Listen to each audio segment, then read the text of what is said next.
Hello students, welcome to ज्ञानम अमृतसर। तो Punjab state TET ਦਾ exam 1 ਦਸੰਬਰ 2024 ਨੂੰ ਆਉਣ ਵਾਲਾ ਵਾ। ਠੀਕ ਹੈ, तो ਅਸੀਂ ਮੈਥਸ ਦੀ ਸੀਰੀਜ਼ ਸਟਾਰਟ ਕੀਤੀ ਹੋਈ ਸੀਗੀ। ਨੈਕਸਟ ਟੌਪਿਕ ਜੋ ਅੱਜ ਅਸੀਂ ਕਰ ਰਹੇ ਹਾਂ ਹੋਇਆ ਰੇਸ਼ੋ ਪ੍ਰਪੋਰਸ਼ਨ ਦਾ। ਰੇਸ਼ੋ ਪ੍ਰਪੋਰਸ਼ਨ ਬਹੁਤ ਸਾਰੇ ਚੈਪਟਰਸ ਦਾ ਬੇਸ ਬਣਦਾ ਵਾ। ਠੀਕ ਹੈ, ਸੋ ਵਿਦਆਊਟ ਵੇਸਟਿੰਗ ਟਾਈਮ ਆਪਾਂ ਸਟਾਰਟ ਕਰਦੇ ਹਾਂ ਪਹਿਲੇ ਕੁਐਸਚਨ ਤੋਂ। ਅੱਜ 40 ਕੁਐਸਚਨਸ ਦੀ ਸੀਰੀਜ਼ ਕਰਾਂਗੇ। ਸੋ ਫਸਟ ਕੁਐਸਚਨ ਤੇ ਆਨੇ ਆ। फर्स्ट क्वेश्चन है, if a is to b is 2:3 and b is to c is this, then c is to a is। तो अगर मैंने a is to b ਤੇ ਅੱਗੇ ਕੰਟੀਨਿਊਏਸ਼ਨ ਵਿੱਚ b is to c ਦਿੱਤਾ ਹੋਵੇ ਤਾਂ ਮੈਂ a is to b is to c ਨਿਕਾਲ ਸਕਦਾ ਹਾਂ। ਕਿੱਦਾਂ ਨਿਕਾਲਦੇ ਆ ਅਸੀਂ ਦੇਖਦੇ ਹਾਂ। ਜਿੱਦਾਂ ਕਿ a is to b ਦਿੱਤਾ ਵਾ 2:3, b is to c ਦਿੱਤਾ ਹੋਇਆ ਵਾ 4:5। तो again a is to b is to c ਨਿਕਾਲਣ ਦੇ 3-4 ਤਰੀਕੇ ਹੁੰਦੇ ਆ।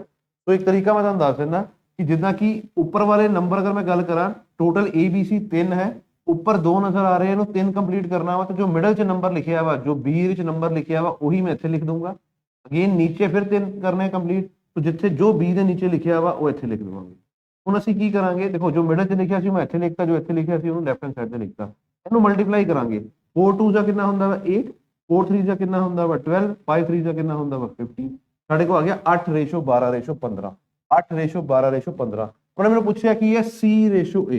उन्होंने C की है, C है साढ़े को 15, A है साढ़े को 8। यदि फर्दर कटिंग नहीं हो रही तो मेरा आंसर कितना होगा 15:8 होगा। तो आंसर कितना होगा साडा 15:8 होगा। नेक्स्ट क्वेश्चन देखते हैं।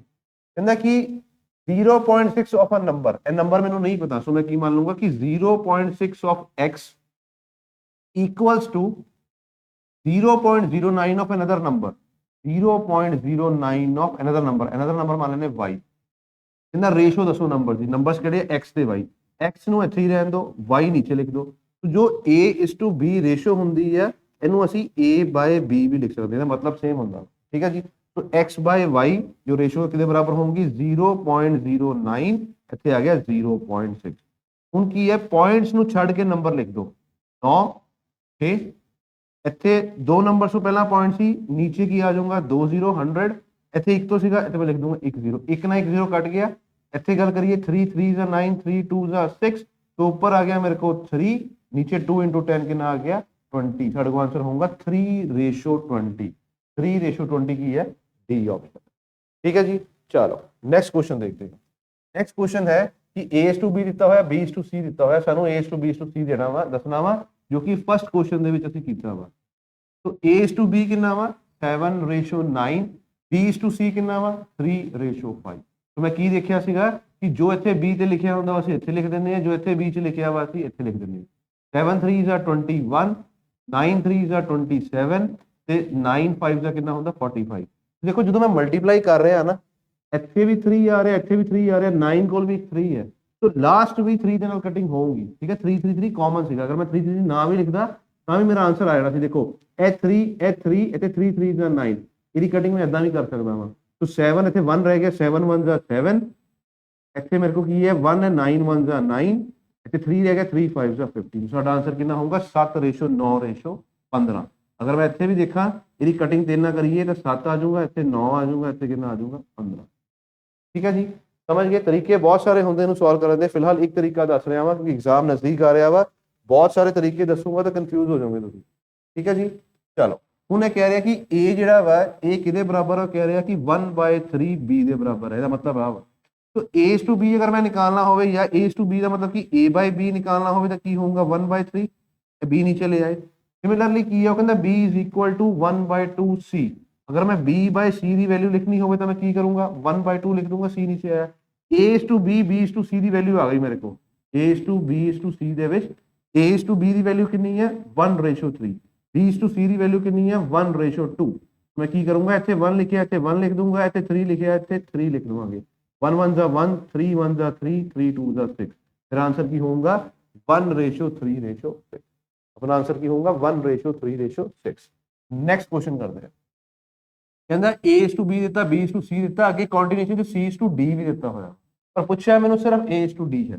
ਸੋ A/B ਜਦੋਂ ਮੈਨੂੰ 3 ਰੇਸ਼ੋਸ ਦਿੱਤੀਆਂ ਹੋਣ ਉਹਨੂੰ ਵਰਟੀਕਲੀ ਇਦਾਂ ਲਿਖ ਲਓ ਨੀਚੇ। ਠੀਕ ਹੈ ਜੀ, तो ਇੱਥੇ ਮੇਰੇ ਕੋਲ ਹੈ A/B 2:3, B/C ਹੈਗਾ ਵਾ 4:5, C/D ਹੈ ਸਾਡੇ ਕੋਲ 6:3। ਕਿਉਂਕਿ ਸਿਰਫ ਉਹਨੇ ਮੈਨੂੰ A/D ਪੁੱਛਿਆ ਨਿਕਾਲਣ ਨੂੰ ਮੈਂ ਇੱਥੇ ਸਿੰਗਲ ਸਟੈਪ ਦੇ ਵਿੱਚ a is to b is to c is to d ਵੀ ਨਿਕਾਲ ਸਕਦਾ ਵਾਂ, ਪਰ ਕਿਉਂਕਿ ਪੁੱਛਿਆ ਨਹੀਂ ਹੈ ਉਹਨੇ ਮੈਨੂੰ ਸਿਰਫ a ਤੇ d ਪੁੱਛਿਆ ਵਾ। ਅਗਰ ਇਦਾਂ ਕੰਟੀਨਿਊਏਸ਼ਨ ਚ ਹੋਵੇ, ਦੇਖੋ b ਇੱਥੇ ਕੰਟੀਨਿਊ ਹੋ ਰਿਹਾ, c ਇੱਥੇ ਕੰਟੀਨਿਊ ਹੋ ਰਿਹਾ, ਇਦਾਂ ਦੀ ਕੰਟੀਨਿਊਏਸ਼ਨ ਚ ਹੈ, ਅਗਰ ਮੈਨੂੰ a ਦੀ ਵੈਲਿਊ ਨਿਕਾਲਣੀ ਹੈ ਤਾਂ ਇਹ ਸਾਰੇ ਨੰਬਰ ਮਲਟੀਪਲਾਈ ਕਰ ਲਓ। 4 2 ਦਾ 8, 8 6 ਦਾ 48, ਇੱਥੇ ਮੈਂ ਲਿਖੂੰਗਾ 48, ਇਹ ਵੈਲਿਊ ਹੈ a ਦੀ। ਤੇ ਅਗਰ ਮੈਂ d ਦੀ ਵੈਲਿਊ ਜੋ ਕਿ ਲਾਸਟ ਦੇ ਵਿੱਚ ਹੈ, a ਦੀ ਫਸਟ ਸੀਗੀ, d ਲਾਸਟ ਦੇ ਵਿੱਚ ਨਿਕਾਲਣੀ ਹੈ, ਤੇ ਲਾਸਟ ਵਾਲੇ ਸਾਰੇ ਤਿੰਨੋਂ ਨੰਬਰ ਮਲਟੀਪਲਾਈ ਕਰ ਲਓ। 7 5 ਦਾ 35, 35 into 3 ਕਿੰਨਾ ਹੁੰਦਾ ਵਾ 105 ਹੁੰਦਾ ਵਾ। ਸਾਡੇ ਕੋਲ ਇੱਥੇ ਕੀ ਆ ਗਿਆ 48:105। ਪਰ ਕਿਉਂਕਿ ਇਹ 3 ਦੇ ਨਾਲ ਕਟਿੰਗ ਹੋ ਰਹੀ ਹੈ ਇਹਦੀ, ਕਿੱਦਾਂ ਪਤਾ ਚੱਲਦਾ ਵਾ? ਡਿਵੀਜ਼ਿਬਿਲਟੀ ਰੂਲ 3 ਦਾ, ਉਹ 'ਚ ਕੀ ਕਹਿੰਦਾ ਕਿ 8 ਤੇ 4 ਕਿੰਨੇ ਹੁੰਦੇ 12, 12 3 ਦਾ ਮਲਟੀਪਲ ਹੁੰਦਾ ਵਾ, 5 ਤੇ 6 3 ਦਾ ਮਲਟੀਪਲ ਹੈ 6 ਵੀ। ਸੋ 3 ਦੇ ਟੇਬਲ 'ਚ ਮੈਂ ਕਟਿੰਗ ਕਰ ਸਕਦਾ। ਅਗਰ ਮੈਂ 3 ਦੇ ਟੇਬਲ 'ਚ ਕਰਾਂ ਤਾਂ ਮੇਰੇ ਕੋਲ ਇੱਥੇ ਆ ਜਾਊਗਾ 16, ਇੱਥੇ ਅਗਰ ਆਪਾਂ ਦੇਖੀਏ ਤਾਂ ਸਾਡੇ ਕੋਲ ਕਿੰਨਾ ਆ ਜਾਊਗਾ 35 ਆ ਜਾਊਗਾ। 16:35 ਜੋ ਹੈ ਸਾਡਾ ਆਨਸਰ ਹੈ। ਫਰਦਰ ਕਟਿੰਗ ਜੋ ਆਪਾਂ ਨਹੀਂ ਕਰ ਸਕਦੇ। ਦੇਖੋ ਜਦੋਂ a to d ਪੁੱਛਿਆ ਵਾ, ਮੈਨੂੰ ਪੂਰਾ ਸੋਲਵ ਕਰਨ ਦੀ ਜ਼ਰੂਰਤ ਨਹੀਂ ਹੈਗੀ, a to b to c to d ਨਿਕਾਲਣ ਦੀ ਜ਼ਰੂਰਤ ਨਹੀਂ, a ਇੱਥੇ ਮਲਟੀਪਲਾਈ ਕਰਕੇ ਆ ਜਾਊਗਾ, d ਇੱਥੇ ਮਲਟੀਪਲਾਈ ਕਰਕੇ। ਠੀਕ ਹੈ ਜੀ, ਚਲ ਨੈਕਸਟ ਕੁਐਸਚਨ ਦੇਖਦੇ ਹਾਂ। ਨੈਕਸਟ ਕੁਐਸਚਨ ਸਾਡੇ ਕੋਲ ਹੈ ਕੀ ਕਹਿੰਦਾ 2a is equal to 3b, 4b is equal to 5c, then a is to c ਕੀ ਹੋਊਗਾ। ਹੁਣ ਤੁਸੀਂ ਦੇਖੋ, ਅਗਰ ਮੈਂ ਇੱਥੇ ਦੇਖਾਂ ਇਹਨੇ ਕੀ ਲਿਖਿਆ ਵਾ 2a is equal to 3b, simplest form ਚ ਕਰਦੇ ਆ, a ਨੂੰ ਇੱਥੇ ਹੀ ਰਹਿਣ ਦਿਓ, b ਨੀਚੇ ਲਿਖ ਦਿਓ, ਇੱਥੇ ਕਿੰਨਾ ਆ ਗਿਆ 3/2 ਆ ਗਿਆ। ਇੱਥੇ ਅਗਰ ਮੈਂ ਗੱਲ ਕਰਾਂ, ਕਹਿੰਦਾ 4b is equal to 5c, ਇਹਨੂੰ ਮੈਂ ਇਦਾਂ ਲਿਖ ਸਕਦਾ ਹਾਂ ਕਿ b ਇੱਥੇ ਹੀ ਰਹਿਣ ਦਿਓ, c ਨੀਚੇ ਆ ਗਿਆ, 5/4 ਆ ਗਿਆ। ਉਹ ਕਹਿੰਦਾ a is to c ਨਿਕਾਲੋ, a is to b is to c, a is to b ਕੀ ਹੈ 3/2, ਇੱਥੇ ਮੈਂ ਲਿਖ ਦੂੰਗਾ 3:2, b is to c ਕੀ ਹੈ 5/4, 5:4। ਅਗੇਨ ਇੱਥੇ ਲਿਖ ਲਓ 2, ਇੱਥੇ ਲਿਖ ਲਓ 5, वर्टिकली मल्टीप्लाई कर लो 15, 10, ਇੱਥੇ ਕਿੰਨਾ ਆ ਗਿਆ 6। ਮੈਨੂੰ ਉਹਨੇ ਪੁੱਛਿਆ ਵਾ a is to c, a the value 15 ਵਾ, c ਦੀ ਕਿੰਨੀ ਹੋ ਗਈ 6, ਪਰ ਇਹਦੀ ਕਟਿੰਗ ਹਜੇ ਹੋ ਸਕਦੀ ਹੈ ਅੱਗੇ। ਕਿਹੜੇ ਟੇਬਲ ਦੇ ਵਿੱਚ? 3 ਦੇ ਟੇਬਲ ਦੇ ਵਿੱਚ। ਇੱਥੇ ਆ ਗਿਆ 5, ਇੱਥੇ ਆ ਗਿਆ ਮੇਰੇ ਕੋਲ 2, ਮੇਰਾ ਆਨਸਰ ਹੋਊਗਾ 5:2, ਜੋ ਕਿ ਆਪਸ਼ਨ 'ਚ ਨਹੀਂ ਹੈ। ਠੀਕ ਹੈ, a is to c ਉਹਨੇ ਕਿਹਾ ਵਾ 5:2। ਸੌਰੀ ਗਲਤੀ ਕੀ ਹੋ ਗਈ, ਇੱਥੇ ਸਾਡੇ ਕੋਲ ਆਣਾ ਸੀਗਾ, ਇੱਥੇ ਆਣਾ 8। ਓਕੇ, ਸੋ ਇੱਥੇ ਆਣਾ ਵਾ 4 2 ਦਾ 8 ਆਣਾ ਵਾ। ਸੋ ਮੇਰੇ ਕੋਲ ਆਨਸਰ ਕੀ ਆ ਗਿਆ, a the value 15, c the value ਕਿੰਨੀ ਆ ਗਈ 8, ਸੋ ਸਾਡਾ ਆਨਸਰ ਕਿੰਨਾ ਹੋਊਗਾ 15:8। ਠੀਕ ਹੈ ਜੀ, ਨੈਕਸਟ ਕੁਐਸਚਨ ਦੇਖਦੇ ਹਾਂ। ਨੈਕਸਟ ਕੁਐਸਚਨ ਦੇਖਦੇ ਹਾਂ। The two numbers are in the ratio this if each number is increased by 10। ਦੇਖੋ 10 ਇੱਕ ਐਕਚੁਅਲ ਨੰਬਰ ਹੈ ਤੇ ਇਹ ਰੇਸ਼ੋ ਦਿੱਤੀ ਹੋਈ ਹੈ। तो मैं कभी भी रेशो दे विच एक्चुअल नंबर ऐड नहीं करता, मैं एक्चुअल नंबर से एक्चुअल नंबर ऐड करता वा। अगर मेरे को रेशो 3/5 है तो इन्हां दे एक्चुअल नंबर निकलते हैं, रेशो तो एक्चुअल नंबर निकलते जो मैं एक कॉमन मीन जो दोनों च सेम नंबर को मल्टीप्लाई करता मैं कहना कॉमन मल्टीप्लाइंग फैक्टर। वो इस केस में मैंने पता नहीं, मैं लिख दूंगा x, ये मेरे को एक्चुअल नंबर आ गए 3x ਤੇ 5x एक्चुअल नंबर आ गए। कहता अगर मैं इन्हां च 10 ऐड कर देवां तो मेरी रेशो जी है वो 5:7 हो जाऊगी। दसो पहला नंबर किन्ने सी, मीनस 3x ਤੇ 5x ਦੀ ਵੈਲਿਊ ਕਿੰਨੀ ਸੀਗੀ। ਕ੍ਰਾਸ ਕਟਿੰਗ ਕਰਨ ਤੋਂ ਪਹਿਲਾਂ ਇੱਕ ਗੱਲ ਤੁਸੀਂ ਚੈੱਕ ਕਰਨੀ ਹੈ ਕਿ 5 ਦੀ ਕਟਿੰਗ ਇੱਥੇ ਹੋ ਤਾਂ ਨਹੀਂ ਰਹੀ, ਇੱਥੇ 10 ਨਾਲ ਤਾਂ ਹੋ ਰਹੀ ਹੈ, ਇੱਥੇ ਨਹੀਂ ਹੋ ਰਹੀ। ਅਗਰ ਇੱਥੇ 15 ਹੁੰਦਾ ਤਾਂ ਮੈਂ ਕੱਟ ਦਿੰਦਾ ਪਹਿਲਾਂ, ਠੀਕ ਹੈ, 7 ਦੀ ਨਹੀਂ ਹੋ ਰਹੀ, ਸੋ ਮੈਨੂੰ ਕ੍ਰਾਸ ਮਲਟੀਪਲਾਈ ਕਰਨਾ ਹੀ ਪਊਗਾ। 7 3 21x plus 70 is equal to 5 5 25x plus 50। तो मेरे को ਕੀ ਆਊਗਾ, ਇੱਥੇ 21x ਤੇ 25x ਹੈ, ਉਧਰ ਜਾ ਕੇ ਕੀ ਹੋ ਜਾਊਗਾ ਮਾਈਨਸ, ਇੱਥੇ ਮੇਰੇ ਕੋਲ ਰਹਿ ਗਿਆ 4x, 70 ਚੋਂ 50 ਕੇ ਕਿੰਨੇ ਰਹਿ ਗਏ 20, x ਦੀ ਵੈਲਿਊ ਸਾਡੇ ਕੋਲ ਆ ਗਈ 20 ਨੂੰ 4 ਨਾਲ ਡਿਵਾਈਡ ਕਰਾਂਗੇ ਕਿੰਨਾ ਆ ਗਿਆ 5 ਆ ਗਿਆ। x ਦੀ ਵੈਲਿਊ 5 ਹੈ, ਨੰਬਰ ਕੀ ਹੈ 3x ਤੇ 5x, ਤੇ x ਦੀ ਵੈਲਿਊ ਕਿੰਨੀ ਹੈ ਸਾਡੇ ਕੋਲ 5, ਨੰਬਰ ਆ ਗਿਆ 15, ਇੱਥੇ 5 ਨੂੰ 5 ਨਾਲ ਮਲਟੀਪਲਾਈ ਕਰਾਂਗੇ ਨੰਬਰ ਆ ਜਾਊਗਾ ਸਾਡੇ ਕੋਲ 25। तो ਸਾਡਾ ਆਨਸਰ ਕੀ ਹੈ 15 ਤੇ 25। ਕੀ ਆਨਸਰ ਹੈ 15 ਤੇ 25। ਨੈਕਸਟ ਕੁਐਸਚਨ ਕਰਦੇ ਹਾਂ। ਕਹਿੰਦਾ the ratio of which this bears to this, ਕਹਿੰਦਾ the ratio of which 1/3 of rupees 930 bears to 0.6 of rupees 1.5। Ratio की हैगी मैं दसना वा। कहना 1/3 ऑफ ਦਾ ਮਤਲਬ ਹੁੰਦਾ ਵਾ ਕ੍ਰਾਸ 9 ਰੁਪਏ 30 ਪੈਸੇ। ਇਹ ਰੇਸ਼ੋ ਕਿੰਨੀ ਬੀਅਰ ਕਰਦੇ ਆ ਇਹਨੂੰ 0.6 into 1.55 ਇਹ ਦੱਸਣਾ। ठीक है जी, तो अगर मैं ਇਹਦੀ ਕਟਿੰਗ ਕਰਾਂ ਇੱਥੇ ਮੇਰੇ ਕੋਲ ਆਏਗਾ 3 3 ਜਾਂ 9, 3 1 ਜਾਂ 3, ਇੱਥੇ ਕਿੰਨਾ ਆ ਗਿਆ 0। तो बेसिकली ਇੱਥੇ ਮੇਰੇ ਕੋਲ ਕਿੰਨਾ ਆ ਗਿਆ 3.10। अगर मैं ਇਹਦੀ ਗੱਲ ਕਰਾਂ, ठीक है, सो ਇਹਦੀ ਗੱਲ ਕਰੇ तो ਆਪਾਂ ਕੀ ਕਰਦੇ ਹਾਂ ਇੱਕ ਵਾਰ 6 ਨੂੰ ਮਲਟੀਪਲਾਈ ਕਰਦੇ ਹਾਂ सारे नंबर 6 5 ਜਾਂ 30 30, 6 5 30 33, 6 5 9 आ गया। तो क्योंकि ਇੱਥੇ ਦੋ ਨੰਬਰ ਤੋਂ ਪਹਿਲਾਂ ਡਾਟ ਹੈ ਤੇ ਇੱਕ ਤੋਂ ਪਹਿਲਾਂ ਮਲਟੀਪਲੀਕੇਸ਼ਨ ਜਦੋਂ ਆਪਾਂ ਕਰਦੇ ਹਾਂ ਤਾਂ ਆਪਾਂ ਪਲੱਸ ਕਰ ਦਿੰਦੇ 2 ਤੇ 1 3, तो मेरा आंसर ਇੱਥੇ ਕਿੰਨਾ ਹੋਊਗਾ 0.930। ਹੁਣ ਦੇਖੋ ਇਹ 0 ਤੇ 0 ਦਾ ਕੋਈ ਕੰਮ ਨਹੀਂ ਆ, ਮਤਲਬ ਮੈਂ ਇਦਾਂ ਲਿਖ ਸਕਦਾ ਵਾਂ। ਹੁਣ ਕੀ ਹੈ ਕਿ ਸਾਡੀ ਜਿਹੜੀ ਰੇਸ਼ੋ ਹੁੰਦੀ ਹੈ ਨਾ ਉਹ ਕਦੀ ਵੀ ਡੈਸੀਮਲ ਜਾਂ ਫ੍ਰੈਕਸ਼ਨ 'ਚ ਨਹੀਂ ਹੁੰਦੀ। तो बेसिकली ਇੱਥੇ ਦੋ ਨੰਬਰ ਤੋਂ ਪਹਿਲਾਂ ਡੈਸੀਮਲ ਹੈ, ਖਤਮ ਕਰਨੇ ਤਾਂ 100 ਨਾਲ ਮਲਟੀਪਲਾਈ ਕਰਾਂਗੇ, 100 ਨਾਲ ਮਲਟੀਪਲਾਈ ਕਰਾਂਗੇ ਤਾਂ 93 ਆ ਗਿਆ। ਇੱਥੇ 100 ਨਾਲ ਮਲਟੀਪਲਾਈ ਕਰੂੰਗਾ ਤਾਂ ਕਿੰਨਾ ਆਊਗਾ ਮੇਰੇ ਕੋਲ 310 ਆ ਜਾਊਗਾ। ਕਿੰਨਾ ਆ ਜਾਊਗਾ 310 ਆ ਜਾਊਗਾ। ਸੋ ਇਕੁਅਲ ਟੂ ਨਹੀਂ ਵਿੱਚ ਰੇਸ਼ੋ ਹੈ, ਇਕੁਅਲ ਟੂ ਦਾ ਸਾਈਨ ਨਹੀਂ ਹੈ, ਰੇਸ਼ੋ ਹੈ। ਤੇ ਮੇਰੇ ਕੋਲ ਕੀ ਆ ਗਿਆ 310 इज इक्वल रेशो 93। ठीक है जी। सो हुण किहड़े नंबर ते कटिंग होनी है साडी 31 ਦੇ ਟੇਬਲ 'ਚ ਕਟਿੰਗ ਹੋਣੀ ਹੈ। ਠੀਕ ਹੈ 31 31 3 ਦਾ 93 ਇੱਥੇ 10 ਆ ਗਿਆ। ਸੋ ਮੇਰਾ ਆਨਸਰ ਕੀ ਆਊਗਾ 10 ਰੇਸ਼ੋ ਤੇ, ਆਨਸਰ ਕੀ ਆਊਗਾ 10 ਰੇਸ਼ੋ ਤੇ। ठीक है जी। चलो नेक्स्ट क्वेश्चन देखते हैं। कहना 1/3 of A, 1/3 of A is equal to 1/4 of B is equal to 1/5 of C. दसो A to B to C की होगा। इतने मैं थोड़ा जिहा ट्रिक दस देना तुहानू।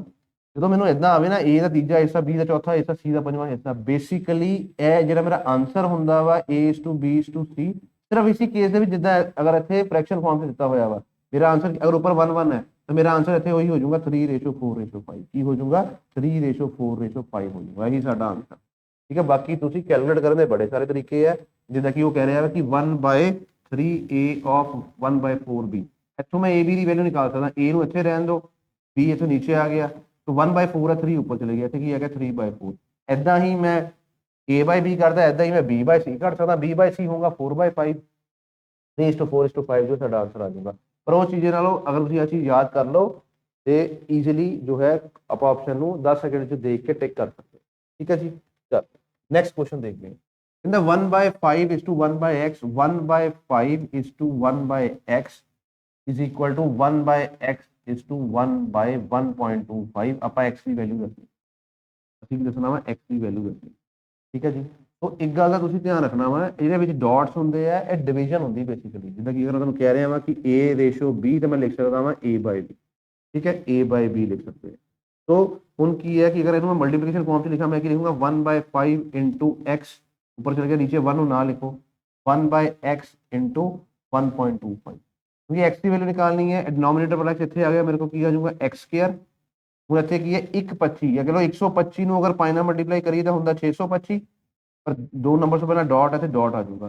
625 ਹੁੰਦਾ ਵਾ 25 ਦਾ ਸਕੁਅਰ, ਤੇ x ਦੀ ਵੈਲਿਊ ਕਿੰਨੀ ਆਊਗੀ 25 ਨਹੀਂ ਆਊਗੀ, ਤੇ 2 ਤੋਂ ਪਹਿਲਾਂ ਵਾ ਅੰਡਰ ਰੂਟ ਕਰਾਂਗੇ ਤਾਂ 1 ਤੋਂ ਬਾਅਦ ਰਹਿ ਜਾਊਗਾ, ਇੱਥੇ ਕੀ ਆਊਗਾ 2.5 ਸਾਡਾ ਆਨਸਰ ਆਊਗਾ। ਕੀ ਆਨਸਰ ਆਊਗਾ 2.5 ਜੋ ਹੈ ਸਾਡਾ ਆਨਸਰ।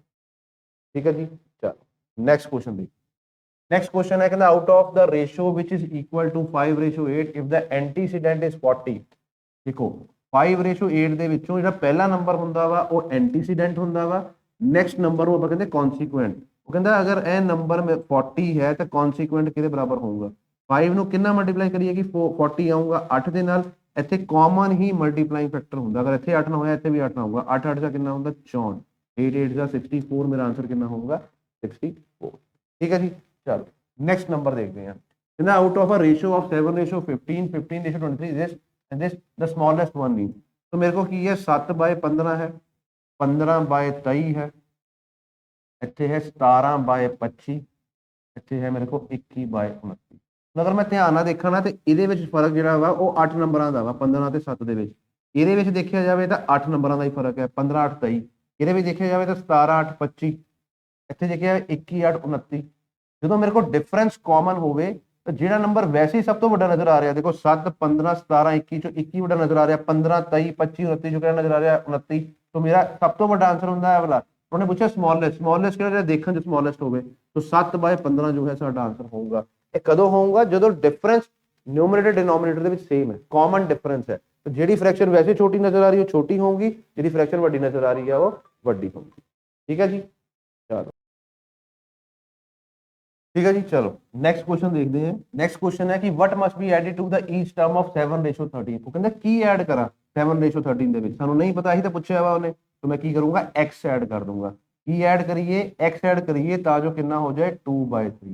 ਇੱਕ ਹੋਰ ਤਰੀਕਾ ਕੀ ਹੁੰਦਾ 7 ਤੇ 13 ਦੇ ਵਿੱਚ ਤੁਸੀਂ ਆਪਸ਼ਨਸ ਨੂੰ ਐਡ ਕਰਕੇ ਦੇਖੋ 2/3 ਕਦੋਂ ਬਣਦਾ ਵਾ, ਉਹ ਵੀ ਤਰੀਕਾ ਠੀਕ ਹੈ। ਪਰ ਜੇ ਮੈਂ ਇਦਾਂ ਦੇਖਣਾ ਕ੍ਰਾਸ ਕੀ ਹੋਊਗਾ 7 3s are 21 plus 3x is equal to 13 2s are 26 plus 2x 2x से 3x ਤੋਂ ਕੌਣ ਵੱਡਾ 3x ਪੋਜ਼ਿਟਿਵ ਹੈ ਇਹਨੂੰ ਇੱਥੇ ਹੀ ਰਹਿਣ ਦਿਓ ਇੱਥੇ ਆ ਕੇ 2x ਮਾਈਨਸ ਹੋਊਗਾ ਇੱਥੇ ਕੀ ਰਹਿ ਜਾਊਗਾ x 26 ਚੋਂ 21 ਕੇ ਕਿੰਨੇ ਆ ਗਏ 5 तो ਕਿਹੜਾ ਨੰਬਰ ਐਡ ਕਰਾਂਗੇ 5 ਨੰਬਰ ਐਡ ਕਰਾਂਗੇ ਕਰਕੇ ਦੇਖ ਵੀ ਸਕਦੇ ਹੋ 7 ਦੇ 5 ਕਿੰਨੇ ਹੁੰਦੇ ਆ 12 13 ਦੇ 5 ਕਿੰਨੇ ਹੁੰਦੇ 18 तो मेरे को आ गया 12 18 6 ਦੇ ਟੇਬਲ 'ਚ ਕਿੰਨਾ ਆਊਗਾ 2/3 ਨੰਬਰ ਇਹੀ ਚੀਜ਼ ਜਿਹੜੀ ਉਹਨੇ ਕਹੀ ਸੀ ਆਣੀ ਚਾਹੀਦੀ तो ਨੰਬਰ ਕਿਹੜਾ ਐਡ ਕਰਾਂਗੇ 5 ਨੰਬਰ ਐਡ ਕਰਾਂਗੇ ਠੀਕ ਹੈ ਜੀ ਕਹਿੰਦਾ a fraction bear same ratio to this a fraction bear same ratio to this as 3/7 does to 5/9 ਕਹਿੰਦਾ a fraction bears the same ratio to 1/27 ਕਹਿੰਦਾ ਇੱਕ fraction ਹੈ ਉਹ same ratio bear ਕਰਦੀ ਹੈ 1/27 ਤੋਂ as 3/7 ratio bear ਕਰਦੀ ਹੈ 5/9 तो ਦੱਸੋ ਉਹ fraction ਕੀ ਹੋਗੀ x ਦੀ ਵੈਲਿਊ ਨਿਕਾਲਣੀ ਹੈ तो मैं तो लिख सकता x into 27 लिख सकते हैं डिवीजन और मल्टीप्लिकेशन से कन्वर्ट करना होगा 27 ऊपर ਇੱਥੇ 3/7 into 9/5 होगी ठीक है 9/5 होगी देखो 9 1 सा 9 9 3 सा 27 3 ना 3 कट गया तो मेरा आंसर की होगा x इज इक्वल टू 7 5 35 1/35 जो है साडा आंसर होगा कितना होगा 1/35 ठीक है जी होप ਤੁਹਾਨੂੰ समझ आ रहा होगा नेक्स्ट क्वेश्चन देखते हैं the fourth number proportionate to this is तो ਆਪਾਂ fourth proportion ਦੱਸਣਾ fourth proportion ਦਾ ਮਤਲਬ ਹੁੰਦਾ fourth proportion ਜਦੋਂ ਵੀ ਪੁੱਛੀ ਹੋਊਗੀ ਤਿੰਨ ਨੰਬਰ ਦਿੱਤੇ ਹੋਣਗੇ 0.2 is to 0.12 is equal to 0.3 is to एनिगा ठीक है जी तो x क्योंकि डिनोमिनेटर चाहूंगा देखो मैं कल्ला कल्ला स्टेप करके दिखा रहे हैं पेपर से नहीं करना होता ये चीज़ 0.3/x तो मैं x निकालना मैं x के बराबर होऊंगा 0.3 into 0.12 अपॉन 0 बेसिकली ਕੀ ਹੁੰਦਾ ਵਾ ਅਗਰ ਤੁਸੀਂ ratio the in depth concept ਪਤਾ ਹੋਵੇ ਤਾਂ ਉੱਥੇ ਹੁੰਦਾ ਵਾ ਰੇਸ਼ੋ ਆਪਾਂ ਕਹਿੰਦੇ ਆ ਕਿ the product of means is equal to product of extremes extreme ਕੀ ਹੁੰਦਾ ਦੋ ਤੋਂ ਇਹ ਨੰਬਰ ਜਿਹੜੇ ਆ ਐਕਸਟ੍ਰੀਮਸ ਹੈ ਇਹ ਦੋਨੋਂ ਕੀ ਹੈਗੇ ਆ ਮੀਨ ਹੈ ਕਹਿੰਦਾ ਇਹਨਾਂ ਦਾ ਪ੍ਰੋਡਕਟ ਤੇ ਇਹਨਾਂ ਦਾ ਪ੍ਰੋਡਕਟ ਸੇਮ ਹੁੰਦਾ ਵਾ ਇਕੁਅਲ ਹੁੰਦਾ ਵਾ ਹੁਣ ਤੁਸੀਂ ਦੇਖੋ ਇਹਦਾ ਪ੍ਰੋਡਕਟ ਇਹ ਦੇਖੋ ਮੈਂ ਇਹਦਾ ਪ੍ਰੋਡਕਟ ਦੇਖੋ ਐਂਡ 'ਚ ਆ ਕੇ ਦੇਖੋ 0.3 to 0.12 ਹੋ ਗਿਆ ਤੇ ਇਹਨਾਂ ਦੋਨਾਂ ਦਾ ਪ੍ਰੋਡਕਟ ਇੱਥੇ ਇਕੱਠੇ ਹੋਣਾ ਸੀਗਾ ਕਿਉਂਕਿ ਮੈਂ x ਨਿਕਾਲਣੀ ਹੈ ਇਸ ਲਈ ਮੈਂ ਕੀ ਕੀਤਾ 0.2 ਨੀਚੇ ਲਿਖ ਦਿੱਤਾ ਠੀਕ ਹੈ ਜੀ ਹੁਣ ਤੁਸੀਂ ਦੇਖੋ ਮੈਂ ਇੱਕ ਚੀਜ਼ ਕਰ ਸਕਦਾ ਵਾਂ ਕਿ ਇੱਥੇ ਪੁਆਇੰਟ ਹਟਾ ਦੇਣਾ ਤੇ ਇੱਥੇ ਪੁਆਇੰਟ ਹਟਾ ਦੇਣਾ ਠੀਕ ਹੈ ਸੇਮ ਚੀਜ਼ ਹੋ ਗਈ ਉੱਪਰ 10 ਤੇ 10 ਕੱਟਦਾ ਹੁਣ ਅਸੀਂ ਕੀ ਕਰ ਸਕਦੇ ਹਾਂ ਇੱਕ ਹੋਰ ਚੀਜ਼ ਕਿ ਮੈਂ ਇੱਥੇ ਜੋ ਹੈ ਪੁਆਇੰਟ ਤੇ 0 ਹਟਾ ਦੇਣਾ ਨੀਚੇ ਲਿਖ ਦੇਣਾ 100 ਠੀਕ ਹੈ ਜੀ तो ਇੱਥੇ ਕਟਿੰਗ ਹੋਈ ਇੱਥੇ ਮੇਰੇ ਕੀ ਆ ਗਿਆ 6 अगर मैं इतने कटिंग करा ये पॉइंटा च लिखना वा आंसर तो साडा आंसर कितना आऊगा 18/100 आंसर आ गया 0 पॉइंट कितना आंसर आ गया 0 पॉइंट ठीक है ऑप्शन ना चेक करें रेशो पूछी है की पूछा वा उसी दस 0.18 जो है साडे को फोर्थ प्रोपोर्शन होगा एच भी फोर्थ प्रोपोर्शन पूछा हुआ अगर तुहानू पता होवे product of means 0.2 into 0.2 is product of extreme so product उत्थे लिखने नालों मैं इत्थे सिर्फ x लिखूंगा 0.8 नु मैं इत्थे लिखूंगा ठीक है मैं इधर लिख सकता कि 2 into 2/8 नीचे सिर्फ एक नंबर तो पहला डॉट है 10 लिख दो इतने एक एक नंबर वाले दो है इसलिए मैं 100 लिखते 2 2 का की होंगे 4 4 2 का 8 एक 0 से कैंसिल हो गया आंसर आ गया 1 पॉइंट से आंसर है ठीक है चलो पॉइंट से आंसर है तो आप की लिखांगे 1/20 आंसर आ गया 1/20 होंगे वा 0.5 1/20 कितना होंगे वा 0.5 0.05 सॉरी 0.05 1/2 ਹੁੰਦਾ ਵਾ 0.5 ਤੇ ਅਗਰ 0 ਨੀਚੇ 0 ਇੱਕ ਐਕਸਟਰਾ ਵਾ ਸਾਡੇ ਕੋਲ ਕਿੰਨਾ ਹੋਊਗਾ 0. ਠੀਕ ਹੈ ਜੀ ਹਾਲਾਂਕਿ 0.5 ਆਨਸਰ ਹੈ ਨਹੀਂ ਆਪਸ਼ਨ ਪਰ ਤੁਸੀਂ ਧਿਆਨ ਰੱਖਣਾ ਵਾ नेक्स्ट क्वेश्चन देखते हैं the mean proportion of this is mean proportion की होगा देखो मीन प्रपोर्शन वही है कि अगर मैं ਤੁਹਾਨੂੰ ਕਹਾਂ ਕਿ a/x is equal to x is to b a b number ਦਿੱਤੇ ਹੋਏ ਹੈ ਅਸੀਂ ਆ ਨਿਕਾਲਣਾ ਵਾ ਸਾਨੂੰ ਕੀ ਪਤਾ ਹੁੰਦਾ ਕਿ ਮੀਨ ਦਾ product x into x x square ਕਿਹਦੇ ਬਰਾਬਰ ਹੁੰਦਾ ab ਦੇ ਤੇ x ਦੀ ਵੈਲਿਊ ਹੁੰਦੀ ਕਿੰਨੀ ਹੈ √ab mean proportion the mean proportion between this is so basically ਮੈਨੂੰ x ਦੀ ਵੈਲਿਊ ਕੱਢਣੀ ਹੈ ਹੁੰਦਾ √ab √ab a ਤੇ b ਇਹ ਦਿੱਤੇ ਹੋਏ ਆ ਸੋ √0.32 into 0.02 ਠੀਕ ਹੈ ਸੋ 32 ਨੂੰ ਡਬਲ ਕਰਾਂਗੇ ਤਾਂ ਕਿੰਨਾ ਆ ਜਾਊਗਾ 64 ਆ ਜਾਊਗਾ ਹੁਣ ਤੁਸੀਂ ਦੇਖੋ ਇੱਥੇ 2 ਡਿਜਿਟਸ ਤੋਂ ਪਹਿਲਾਂ ਮੈਂ ਇੱਥੇ 2 ਲਿਖ ਦੋ ਇੱਥੇ ਵੀ 2 ਤੋਂ ਪਹਿਲਾਂ ਮੈਂ 2 ਲਿਖ ਦੋ मैं की करना वा अंडर रूट करना वा 64 किदा स्केयर ਹੁੰਦਾ ਵਾ 8 ਦਾ ਹੁਣ ਇੱਥੇ 2 ਹੈ ਸਕੇਅਰ 100 ਦਾ ਸਕੇਅਰ ਹੈ ਤਾਂ ਨੀਚੇ ਕੀ ਆ ਗਿਆ 100 ਸਾਡਾ ਆਨਸਰ ਕੀ ਹੋਊਗਾ 0.08 ਕੀ ਆਨਸਰ ਹੋਊਗਾ 0.0 ठीक है जी समझ गए सारे चलो नेक्स्ट क्वेश्चन देखिए the weight of the 13 metre long iron rod is this the weight of the 6 metre long such rod is तो रेशो ना करने की लोड़ ही नहीं 13 मीटर अगर लेंथ है रॉड की ਉਹਦਾ ਭਾਰ ਹੈਗਾ ਵਾ 23.4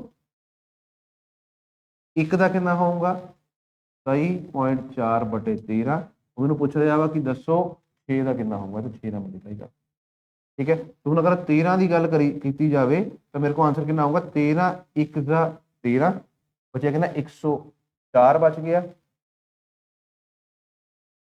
तो 13 8 का 104 होता है इतने आ गया 8 तो मेरे को आऊँगा 1.8 कितना आ गया 1.8 तो 8 6 का 48 इतने आ गया मेरे को 10.8 आंसर 10.8 ठीक है तो यूनिटरी मैथड ना कर सकते कि 13 मीटर लॉन्ग जी 23.4 किलो की है 1 के बराबर होगी तो 6 मीटर लॉन्ग का कितना भार होगा उसे दसना वा 10.8 ठीक है जी चलो नेक्स्ट क्वेश्चन देखते हैं टू होल नंबर हु सम में 64 can not be in the ratio कहते दो नंबर जिन्हों का सम 64 है वो किस रेशो से नहीं हो सकता तुसी रेशो का भी सम करके देख लो रेशो का सम कितना आ गया 8 8 के मल्टीपल 64 आंदा वा इत्थे की हो गया 8 8 के मल्टीपल 64 आंदा 8 8 64 7 7 के मल्टीपल 64 आंदा नहीं आंदा तो मेरा आंसर आही है पूछा किहड़ा नहीं हो सकता 9 ਤੇ 7 ਕਿੰਨੇ ਹੁੰਦੇ ਆ 16 16 4 ਦਾ 64 ਹੁੰਦਾ ਵਾ ਸੋ ਕਿਹੜਾ ਨਹੀਂ ਆ ਸਕਦਾ 3:4 ਜਿਹੜਾ ਵਾ ਉਹ ਨਹੀਂ ਆ ਸਕਦਾ ਠੀਕ ਹੈ ਜੀ ਚਲੋ ਨੈਕਸਟ ਕੁਐਸਚਨ ਦੇਖਦੇ ਕਹਿੰਦਾ if the carton containing the dozen mirror is dropped which of the following cannot be the ratio of the broken mirrors to unbroken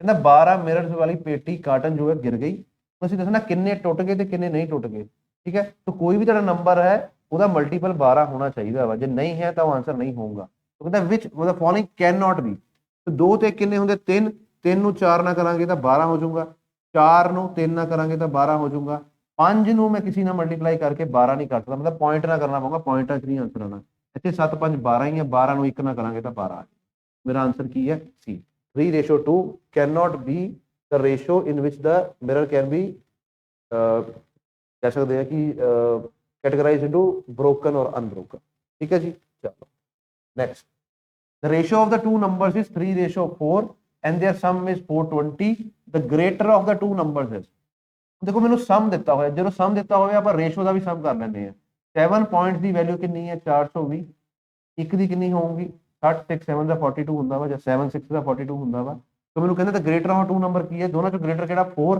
तो 4 की वैल्यू कितनी होगी 4 × 60 जो कि होंदा वा 240 मेरा आंसर कितना होगा 200 ठीक है जी नेक्स्ट कर दे कहना बैग कंटेन्स 25 पैसा 10 पैसा 5 पैसा ध्यान नाल सुनना क्वेश्चन 25 पैसा 10 पैसा एंड 5 पैसा की है कॉइन्स है रेशो कितनी है कॉइन्स दी 1:2:3 1 ਇਹਦੇ ਵਿੱਚ ਦੋ ਤਰ੍ਹਾਂ ਦੇ ਕੁਐਸਚਨ ਆਉਂਦੇ ਆ ਇੱਕ ਤਾਂ ਰੇਸ਼ੋ ਦਿੱਤੀ ਹੁੰਦੀ ਹੈ ਕॉइन्स ਦੀ ਇੱਕ ਰੇਸ਼ੋ ਦਿੱਤੀ ਹੁੰਦੀ ਹੈ ਅਮਾਉਂਟ ਦੀ कि 1 रुपए वाले किन्ने रुपए बनते हैं 2 रुपए वाले किन्ने 5 रुपए वाले किन्ने 25 पैसे 10 पैसे 5 पैसे ठीक है ये मेरे को जी रेशो है कॉइन्स की है कि रेशो है सिक्कियां की रेशो है कहना इन्हों की वैल्यू जी है टोटल 30 रुपए बनूगी असी दसना वा कि 5 पैसे के किन्ने कॉइन्स होंगे देखो वैल्यू दी हुई टोटल हूँ मैं तुहानूं पहला की कीता सम दिता हो तो सम कर लो इत्थे हुण टोटल दिता होया तो मैं इहदा सम नहीं कर सकता क्यों क्योंकि ये कॉइन्स है अगर कॉइन्स का सम दिता होंदा तो मैं दस दिंदा किन्ने कॉइन्स है पर सब रेशो कॉइन्स दी है सम किहदा वा रुपीज़ का इनू मैं रुपीज़ से कन्वर्ट करूंगा 25 पैसे वाला अगर एक सिक्का वा तो किन्ने पैसे हो गए 25 पैसे हो गए 10 पैसे वाले 2 सिक्के हैं तो किन्ने पैसे हो गए 20 पैसे हो गए 5 वाले 3 है तो किन्ने हो गए 15 पैसे अगर मैं इन्होंने प्लस करा 20 तो 20 60 पैसे आ गए मेरे को किन्ने आ गए 60 पैसे आ गए हुण 60 पैसे वर्गे मल्टीपल होंगे 60 पैसे दे मल्टीपल होंगे किन्ने एक्स मल्टीपल ता जो है किन्ना बन जाए 30 रुपए ਇਹ ਰੁਪੀਸ ਜਾਂ ਪੈਸੇ ਚ ਆ ਗਿਆ ਮੇਰੇ ਕੋ ਕਹਿਣ ਦਾ ਮਤਲਬ ਯੂਨਿਟ ਚੇਂਜ ਹੋ ਗਈ ਸਿੱਕਿਆਂ ਤੋਂ ਆਪਾਂ ਅਮਾਉਂਟ ਤੇ ਆ ਗਏ ਪੈਸੇ ਦੇ ਵਿੱਚ ਆ ਗਏ ਠੀਕ ਹੈ ਰੁਪੀਸ ਨਹੀਂ ਕਹਾਂਗੇ ਪੈਸੇ ਚ ਆ ਗਏ तो 60 पैसा ਨੂੰ ਕਿੰਨਾ ਮਲਟੀਪਲਾਈ ਕਰੀਏ ਕਿ 30 ਆ ਜਾਏ ਉਹ ਸਾਡਾ ਆਨਸਰ ਕਿੰਨਾ ਵਾ ਦੇਖੋ ਜਾਂ ਤਾਂ ਇਹਨੂੰ ਰੁਪੀਸ ਚ ਕਨਵਰਟ ਕਰ ਲਓ ਜਾਂ ਉਹਨੂੰ ਮੈਂ ਤਾਂ ਲਿਖ ਦੇਣਾ 3000 ਪੈਸੇ तो 3000 ਪੈਸੇ ਨੂੰ 60 ਨਾਲ ਜਦੋਂ ਮੈਂ ਕੀਤਾ ਆਨਸਰ ਕਿੰਨਾ ਆ ਗਿਆ 50 ਇਹਦਾ ਮਤਲਬ ਕੀ ਹੈ ਤੇ ਮਲਟੀਪਲ ਕਿੰਨਾ ਆ ਗਿਆ 50 ਦਾ ਮਲਟੀਪਲ ਆ ਗਿਆ ਠੀਕ ਹੈ ਮੈਂ ਤਾਂ ਕਹਿ ਸਕਦਾ ਕਿ ਇਹਨੂੰ ਵੀ 50 ਨਾਲ ਮਲਟੀਪਲਾਈ ਕਰ ਦੋ ਇਹਨੂੰ ਵੀ 50 ਨਾਲ ਇਹਨੂੰ ਵੀ 50 ਨਾਲ ਸਾਡੇ ਕੋਲ 30 ਰੁਪਏ ਬਣ ਜਾਣਗੇ ਹੁਣ ਇਹ ਕੰਬੀਨੇਸ਼ਨ ਕਿਹਦਾ ਆਇਆ ਵਾ, ਇਹਦਾ ਹੀ ਤਾਂ ਆਇਆ ਵਾ। तो मैं की करना वा 50 ਨਾਲ ਮਲਟੀਪਲਾਈ ਕਰਨਾ। ਉਹਨੇ ਮੈਨੂੰ ਪੁੱਛਿਆ 5 ਪੈਸੇ ਵਾਲੇ ਕਿੰਨੇ ਕੋਇਨਸ ਹੋਣਗੇ, ਇਹ 3 ਨੂੰ ਦੇਖੋ ਇਹਨੂੰ 50 ਨਾਲ ਮਲਟੀਪਲਾਈ ਕਰੋ ਜਾਂ ਇਹ 3 ਸਿੱਕਿਆਂ ਦੇ ਬਰਾਬਰ ਹੈ, ਇਹਨੂੰ 50 ਨਾਲ ਕਰੋ। ਸਿੱਕੇ ਕਿੰਨੇ ਹੋ ਗਏ ਟੋਟਲ 150 ਸਿੱਕੇ ਹੋ ਗਏ। ਕੋਇਨਸ ਦੀ ਰੇਸ਼ੋ है 3, ਮੇਰੇ ਕਿੰਨੇ ਸਿੱਕੇ ਹੋ ਗਏ 150 ਸਿੱਕੇ ਹੋ ਗਏ। ਠੀਕ ਹੈ, तो ਇਹ ਕਨਸੈਪਟ ਹੈ, ਥੋੜਾ ਜਿਹਾ ਸਮਝ ਕੇ ਕਰਨਾ ਹੁੰਦਾ ਵਾ। ਇਹਦੇ ਵਿੱਚ ਦੋ ਤਰ੍ਹਾਂ ਦੇ ਕੁਐਸਚਨ ਹੈ, ਕੋਇਨਸ ਵਾਲੇ ਤੇ ਰੁਪੀਸ ਵਾਲੇ। ਇਹ ਕੋਇਨਸ ਵਾਲਾ ਕੁਐਸਚਨ ਹੈ, ਕੋਇਨਸ ਦੀ ਰੇਸ਼ੋ ਦਿੱਤੀ, ਕੋਇਨਸ ਦੀ ਪੁੱਛੇ ਹੈ ਪਰ ਟੋਟਲ ਅਮਾਉਂਟ ਰੁਪੀਸ ਦੇ ਵਿੱਚ ਦਿੱਤਾ ਵਾ। तो मैं कॉइन्स ਨੂੰ ਰੁਪੀਸ ਨਾਲ ਕਨਵਰਟ ਨਹੀਂ ਕਰੂੰਗਾ, कॉइन्स ਨੂੰ ਰੁਪੀਸ ਚ ਕਨਵਰਟ ਕਰਕੇ ਫਿਰ ਰੁਪੀਸ ਨਾਲ ਕਨਵਰਟ ਕਰੂੰਗਾ। कॉइन्स ਨੂੰ ਰੁਪੀਸ ਚ ਕਨਵਰਟ ਕੀਤਾ ਤਾਂ 60 ਪੈਸੇ ਬਣ ਗਏ। 60 ਪੈਸੇ ਦਾ ਕਿਹੜਾ ਮਲਟੀਪਲ ਹੈ ਜਿਹੜਾ 30 ਰੁਪਏ ਬਣਾਉਂਗਾ ਜਾਂ 3000 ਪੈਸੇ ਬਣਾਉਂਗਾ, ਉਹ ਹੈਗਾ 50 ਦਾ ਮਲਟੀਪਲ। तो ਸਿੱਕਿਆਂ ਨੂੰ 50 ਨਾਲ ਮਲਟੀਪਲਾਈ ਕਰ ਦਿਓ, ਉਹਨੇ ਸਿੱਕੇ। ਠੀਕ ਹੈ ਜੀ, ਚਲੋ ਨੈਕਸਟ ਕੁਐਸਚਨ ਦੇਖਦੇ ਹਾਂ। ਇਹਨਾਂ ਦਾ monthly salary of ABC is in the proportion 2:3:5 if C's monthly salary is 1200। ਹੁਣ ਦੇਖੋ 2:3:5 ਕੀ ਹੈ, ਮੰਥਲੀ ਮਹੀਨੇ ਦੀ ਸੈਲਰੀ ਹੈ। ਠੀਕ ਹੈ, ABC ਦੀ। ਉਹ ਕਹਿੰਦਾ ਕਿ C ਦੀ ਸੈਲਰੀ ਜਿਹੜੀ ਹੈ ਉਹ 1200 ਹੈ। ਤਾਂ C ਦੀ ਵੈਲਿਊ ਇੱਥੇ ਮੇਰੇ ਕੋਲ ਆ ਗਈ ਕਿੰਨੀ 1200। तो ਆਪਾਂ 5 ਨੂੰ ਕਿੰਨਾ ਮਲਟੀਪਲਾਈ ਕਰੀਏ ਕਿ 12 ਆ ਜਾਏ, ਮਤਲਬ 120 ਆ ਜਾਏ 24 ਦੇ ਨਾਲ, 1200 ਲਿਆਉਣ ਲਈ 240 ਦੇ ਨਾਲ। ਠੀਕ ਹੈ ਜੀ, ਹੁਣ ਉਹ ਮੈਨੂੰ ਕਹਿ ਰਿਹਾ ਵਾ ਕਿ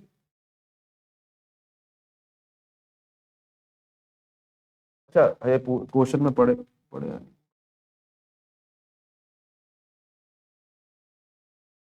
क्वेश्चन है C's monthly salary is 1200 more than A. तो आप देखना C ਦੀ ਰੇਸ਼ੋ A ਤੋਂ ਕਿੰਨੀ ਜ਼ਿਆਦਾ ਹੈ। C 5 ਹੈ, A 2 ਹੈ, ਕਿੰਨਾ ਜ਼ਿਆਦਾ ਵਾ 3 ਜ਼ਿਆਦਾ ਵਾ। ਇਹ ਨੰਬਰ ਜਿਹੜਾ ਵਾ ਰੇਸ਼ੋ ਦੇ 3.1200 ਦੇ ਬਰਾਬਰ ਹੈ।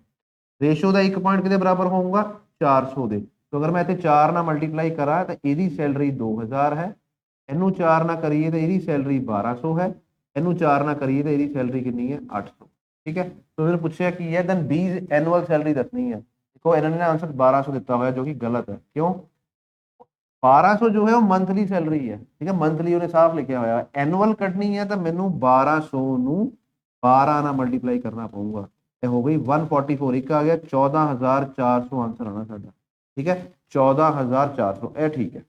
14400 जो है ठीक है। ठीक है जी, तो आंसर साडा कितना आना 14400।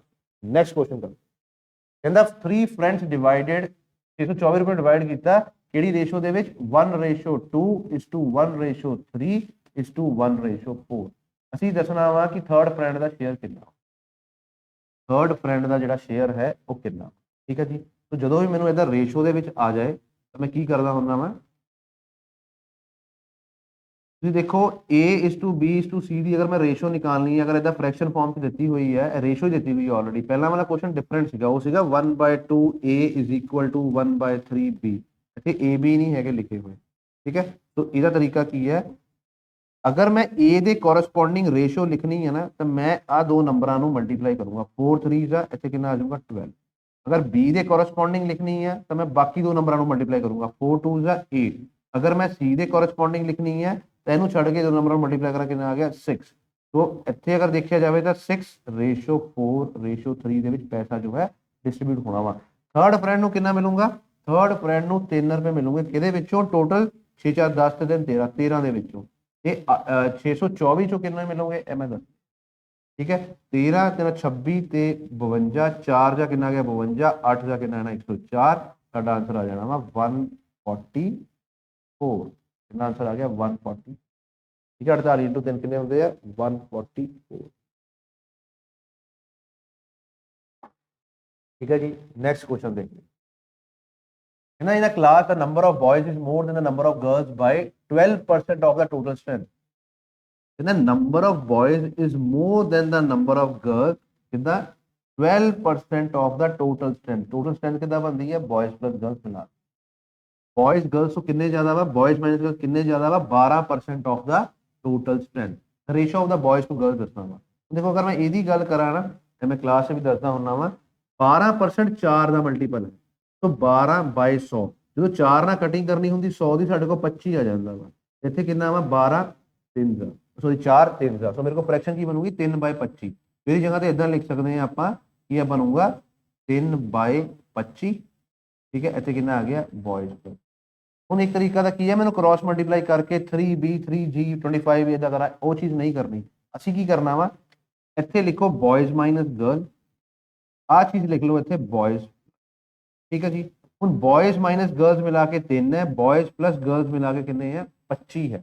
ਅਸੀਂ ਦੱਸਣਾ ਵਾ ਬॉयਜ਼ ਤੇ ਗਰਲਸ ਦੀ ਰੇਸ਼ੋ। ਯਾਦ ਰੱਖਣਾ ਜਦੋਂ ਦੋਨੋਂ ਨੰਬਰਾਂ ਨੂੰ ਪਲੱਸ ਕਰਕੇ ਤੇ ਦੋਨੋਂ ਨੰਬਰਾਂ ਨੂੰ ਮਾਈਨਸ ਕਰਕੇ ਮੇਰੇ ਕੋਲ ਵੈਲਿਊ ਦਿੱਤੀ ਹੋਈ ਹੈ।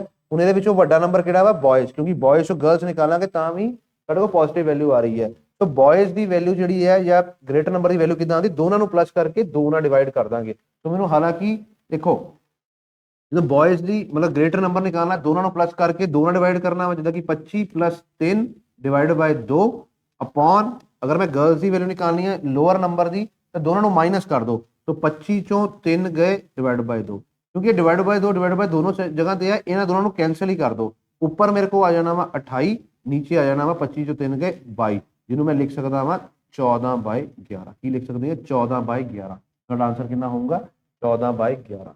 तो इतने जो मैं कॉन्सैप्ट समझाया हुआ वा कि अगर a + b की वैल्यू भी मैंने पता वा, a - b की वैल्यू भी पता वा, तो a ਤੇ b ਦੀਆਂ ਵੈਲਿਊਜ਼ ਨਿਕਲ ਜਾਂਦੀਆਂ ਕਿਦਾਂ, ਵੱਡੇ ਨੰਬਰ ਦੀ ਵੈਲਿਊ ਨਿਕਲਦੀ ਹੈ ਦੋਨਾਂ ਨੰਬਰਾਂ ਨੂੰ ਪਲੱਸ ਕਰਕੇ 2 ਨਾਲ ਡਿਵਾਈਡ ਕਰ ਦੋ, ਛੋਟੇ ਨੰਬਰ ਦੀ ਨਿਕਲਦੀ ਹੈ ਦੋਨਾਂ ਨੂੰ ਮਾਈਨਸ ਕਰਕੇ 2 ਨਾਲ ਡਿਵਾਈਡ ਕਰ ਦੋ। ਕਿਉਂਕਿ ਮੈਨੂੰ ਐਕਚੁਅਲ ਨੰਬਰ ਦੱਸਣੇ ਨਹੀਂ ਹੈ, ਰੇਸ਼ੋ ਹੀ ਦੱਸਣੀ ਹੈ, ਤਾਂ ਰੇਸ਼ੋ ਜਿਹੜੀ ਹੈ ਡਿਵਾਈਡ ਬਾਈ 2 ਜਿਹੜੀ ਹੈ ਉਹ ਕੈਂਸਲ ਆਊਟ ਹੋ ਜਾਂਦੀ। ਠੀਕ ਹੈ ਜੀ, ਚਲੋ ਨੈਕਸਟ ਕੁਐਸਚਨ ਦੇਖੀਏ। A circle and a square have the same area, then the ratio of their side of the square and the radius of the circle is। तो कहता कि एक सर्कल है ਤੇ ਉਹਦਾ ਜਿਹੜਾ ਸਕੁਅਰ ਹੈ ਉਹਨਾਂ ਦਾ ਏਰੀਆ ਜਿਹੜਾ ਵਾ ਉਹ ਸੇਮ ਹੈ। ਠੀਕ ਹੈ ਜੀ, ਏਰੀਆ ਸੇਮ ਹੈ। ਅਸੀਂ ਦੱਸਣਾ ਵਾ the ratio of the side of the square and the ratio of the side of the square and the radius of the circle ਦੱਸਣਾ। ਠੀਕ ਹੈ, ਸੋ ਸਰਕਲ ਦਾ ਜਿਹੜਾ ਏਰੀਆ ਹੁੰਦਾ ਵਾ ਕਿੰਨਾ ਹੁੰਦਾ ਵਾ πr ਸਕੁਅਰ, ਤੇ ਜਿਹੜਾ ਸਾਡੇ ਕੋ ਇਹਦਾ ਸਕੁਅਰ ਹੁੰਦਾ ਵਾ ਇਹ ਹੈਗਾ ਏਰੀਆ ਦਾ, ਸੌਰੀ ਇਦਾਂ ਲਿਖਦੇ ਆ ਕਿ ਸਰਕਲ ਦਾ ਏਰੀਆ ਜਿਹੜਾ ਵਾ ਉਹ ਇਦਾਂ ਲਿਖਦੇ ਆ, ਸਰਕਲ ਦਾ ਜਿਹੜਾ ਏਰੀਆ ਵਾ ਉਹ ਸਾਡੇ ਕੋਲ ਕਿੰਨਾ ਵਾ ਇੰਨਾ, ਦੂਜਾ ਹੈਗਾ ਵਾ ਸਕੁਅਰ ਦਾ ਏਰੀਆ ਕਿੰਨਾ ਵਾ ਸਾਡੇ ਕੋਲ a ਸਕੁਅਰ। ਠੀਕ ਹੈ, so a circle and a square have the same area, therefore the ratio of the side of the square to the radius of the square। तो ਅਸੀਂ ਕੀ ਦੱਸਣਾ ਵਾ a ਸਕੁਅਰ, ਇੱਥੇ ਆ ਗਿਆ a ਸਕੁਅਰ। ਸੋ ਬੇਸਿਕਲੀ ਹੁੰਦਾ ਕੀ ਹੈ, ਜਦੋਂ ਮੈਂ ਇਹਨਾਂ ਦੀ ਰੇਸ਼ੋ ਕੱਢਦਾ ਵਾਂ the ratio of the side of the square, so ਇਹ ਵਾਲਾ ਨੰਬਰ ਪਹਿਲਾਂ ਲੈਣਾ ਵਾ। ਸੋ ਜਦੋਂ ਆਪਾਂ ਏਰੀਆ ਆਫ ਸਕੁਅਰ ਕਰਦੇ ਆ ਅਪੋਨ ਏਰੀਆ ਆਫ ਸਰਕਲ ਕਰਾਂਗੇ, ਠੀਕ ਹੈ, ਇਹਦੇ ਬਰਾਬਰ ਹੋਊਗਾ, ਇਹ ਬਰਾਬਰ ਹੁੰਦਾ ਵਾ ਅੰਡਰ ਰੂਟ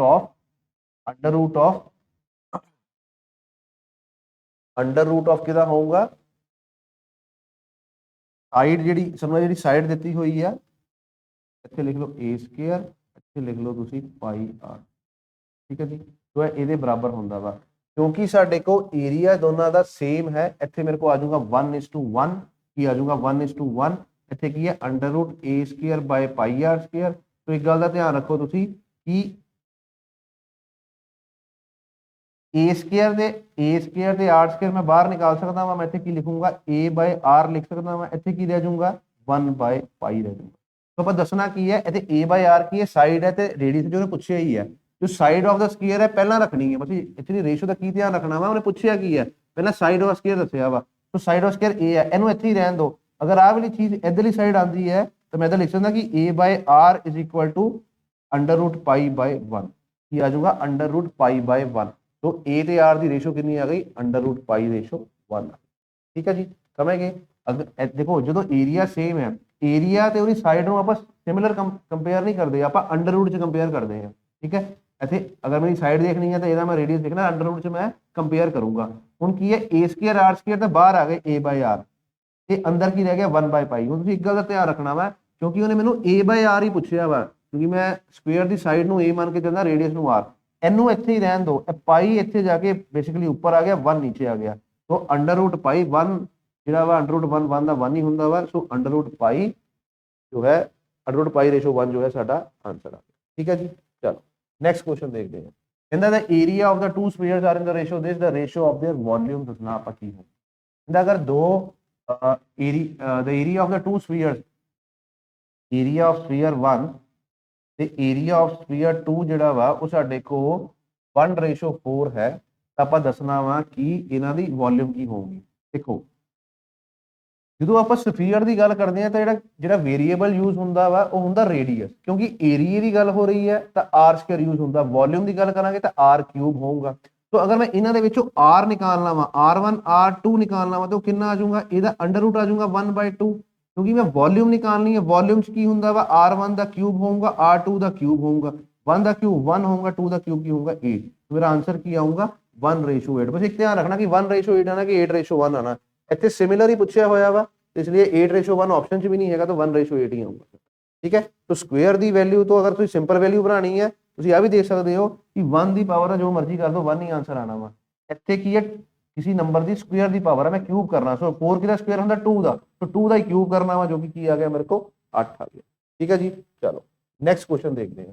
कहंदा if 8 is to x equal to x is to 18 then the x basically की हैगा मीन है, तो x ਦੀ ਵੈਲਿਊ ਨਿਕਾਲਣੀ ਹੋਵੇ ਤਾਂ ਹੁੰਦੀ ਹੈ ਅੰਡਰ रूट, ਇੱਥੇ ਪ੍ਰੋਡਕਟ ਕਰ ਲਓ ਐਕਸਟ੍ਰੀਮ। ਠੀਕ ਹੈ, तो 8 8 ਦਾ ਕੀ ਹੁੰਦਾ ਵਾ 64, 8 8 ਦਾ 64, 8 1 ਜਾਏ 8 ਤੇ 14, तो 144 ਕਿਹਦਾ ਸਕੁਅਰ ਹੁੰਦਾ ਵਾ 12 ਦਾ। ਇਹ ਇੱਕ ਤਰੀਕਾ ਹੁੰਦਾ ਮਲਟੀਪਲਾਈ ਕਰਨ ਦਾ। ਇੱਕ ਤਰੀਕਾ ਮੈਂ ਕੀ ਕਰ ਸਕਦਾ ਵਾਂ, ਇੱਥੋਂ ਦੋ ਨੰਬਰ ਕੱਢ ਦਵਾਂ ਅਗਰ ਮੈਂ, ਠੀਕ ਹੈ, ਮੰਨ ਲਓ ਇਹਨੂੰ 2 ਨਾਲ ਡਿਵਾਈਡ ਕਰਦਾ, 8 ਚੋਂ 2 ਘਟਾਤਾ, ਮੇਰੇ ਮਲਟੀਪਲੀਕੇਸ਼ਨ ਵਾਲਾ 2 ਘਟਾਤਾ ਤਾਂ 4 ਰਹਿ ਜਾਊਗਾ, 4 2 ਦਾ 8, ਤੇ ਇੱਥੇ 2 ਨਾਲ ਮਲਟੀਪਲਾਈ ਕਰ ਦੋ, ਕਿੰਨਾ ਆ ਗਿਆ 36। ਠੀਕ ਹੈ, 36 ਕਿਹਦਾ ਸਕੁਅਰ ਹੁੰਦਾ 6 ਦਾ, 4 ਕਿਹਦਾ ਸਕੁਅਰ ਹੁੰਦਾ 2 ਦਾ, तो 6 2 ਦਾ ਕਿੰਨਾ ਆ ਗਿਆ 12 ਆ ਗਿਆ। ਠੀਕ ਹੈ, ਮੇਰੇ ਕਹਿੰਦਾ ਮਤਲਬ ਦੇਖ ਕੇ ਵੀ ਕਰ ਸਕਦੇ ਆ ਕਿ ਇੱਧਰ 36 ਆ ਜਾਊਗਾ, ਇੱਧਰ 4 ਆ ਜਾਊਗਾ, 36 ਦੀ ਜਗ੍ਹਾ ਤੇ 6, 4 ਦੀ ਜਗ੍ਹਾ ਤੇ 2, 6 × 2 ਕਿੰਨਾ ਹੁੰਦਾ ਵਾ 12 ਹੁੰਦਾ। The prices of the scooter and television are in the ratio 3:2, तो scooter ਤੇ television ਦੇ price ਦੀ ਗੱਲ ਕੀਤੀ ਜਾਵੇ ਤਾਂ 3:2 ਹੈ। If the scooter cost 6000 more than the television set, ਤੁਸੀਂ ਦੇਖੋ ਸਕੂਟਰ ਸਾਡੇ ਕੋਲ ਰੇਸ਼ੋ ਦੀ ਫਾਰਮ ਚ ਕਿੰਨਾ ਜ਼ਿਆਦਾ ਵਾ 1 ਪੁਆਇੰਟ ਜ਼ਿਆਦਾ, ਐਕਚੁਅਲ ਚ ਕਿੰਨਾ ਜ਼ਿਆਦਾ ਵਾ 6000 ਜ਼ਿਆਦਾ। then the price of the television is, television ਦਾ ਪ੍ਰਾਈਸ ਕੀ ਹੈ ਰੇਸ਼ੋ ਦੇ 2 ਪੁਆਇੰਟਸ ਦੇ ਬਰਾਬਰ, ਉਹ ਕਿਹਦੇ ਬਰਾਬਰ ਹੋ ਜਾਊਗਾ 6000 ਦਾ ਡਬਲ ਕਿੰਨਾ ਹੁੰਦਾ ਵਾ 12000 ਹੁੰਦਾ। ਸਾਡਾ ਆਨਸਰ ਕਿੰਨਾ ਹੋ ਜਾਊਗਾ 12। ਠੀਕ ਹੈ ਜੀ, नेक्स्ट क्वेश्चन करांगे। नेक्स्ट क्वेश्चन है कि certain amount was divided between Kavita and Reena in the ratio this, Reena share was 2400, तो देखो 4:3 है कविता ते रीना दे शेयर, तो कहंदा जेड़ा 3 पॉइंट्स की वैल्यू है 2400 है, 3 पॉइंट्स की वैल्यू कितनी है 2400 है री, तो 2400 कितना होगा 3 नु कितना मल्टीप्लाई करांगे 8 ना करांगे या 800 ना करांगे 2400, ऐसे अगर मैं 800 ना करूंगा तो कितना आंसर आ जाऊंगा साडे को 3200 आ जाऊंगा। और पूछ रहा वा टोटल अमाउंट वाज, अमाउंट कितना होगा 3200 ਸੀਗਾ ਇੱਕ ਤੇ 2400 ਸੀਗਾ ਇੱਕ, ਸਾਡੇ ਕੋਲ ਟੋਟਲ ਕਿੰਨਾ ਹੋ ਗਿਆ 5600 ਜਿਹੜਾ ਵਾ ਟੋਟਲ ਅਮਾਉਂਟ ਸਾਡੇ ਕੋਲ 5600 ਸੀਗਾ। ਠੀਕ ਹੈ ਜੀ, ਚਲੋ ਨੈਕਸਟ ਕੁਐਸਚਨ ਦੇਖਦੇ ਹਾਂ। ਕਹਿੰਦਾ 5625 divide among A B C so that A may receive 1/2 as much as B, तो A ਨੂੰ ਕਿੰਨਾ ਮਿਲੇ B ਤੋਂ ਅੱਧਾ, B and C together, अच्छा A will receive half of B and C together receive and B receive 1/4 A and C receive, तो ਆਪਾਂ ਕੀ ਕਰਦੇ ਹਾਂ ਕਹਿੰਦਾ A ਨੂੰ ਕਿੰਨਾ ਮਿਲਣਾ ਚਾਹੀਦਾ ਵਾ ਜਿੰਨਾ B ਤੇ C ਨੂੰ ਇਕੱਠੇ ਹੋ ਕੇ ਮਿਲਦਾ ਉਹਦਾ ਅੱਧਾ, half of as much as B and C together। ਠੀਕ ਹੈ ਜੀ, ਸੋ ਇੱਥੋਂ ਮੈਂ ਲਿਖ ਸਕਦਾ ਹਾਂ ਕਿ twice of A is equal to B plus C, twice of A is equal to B plus C, ਇਹ twice of A ਹੈ।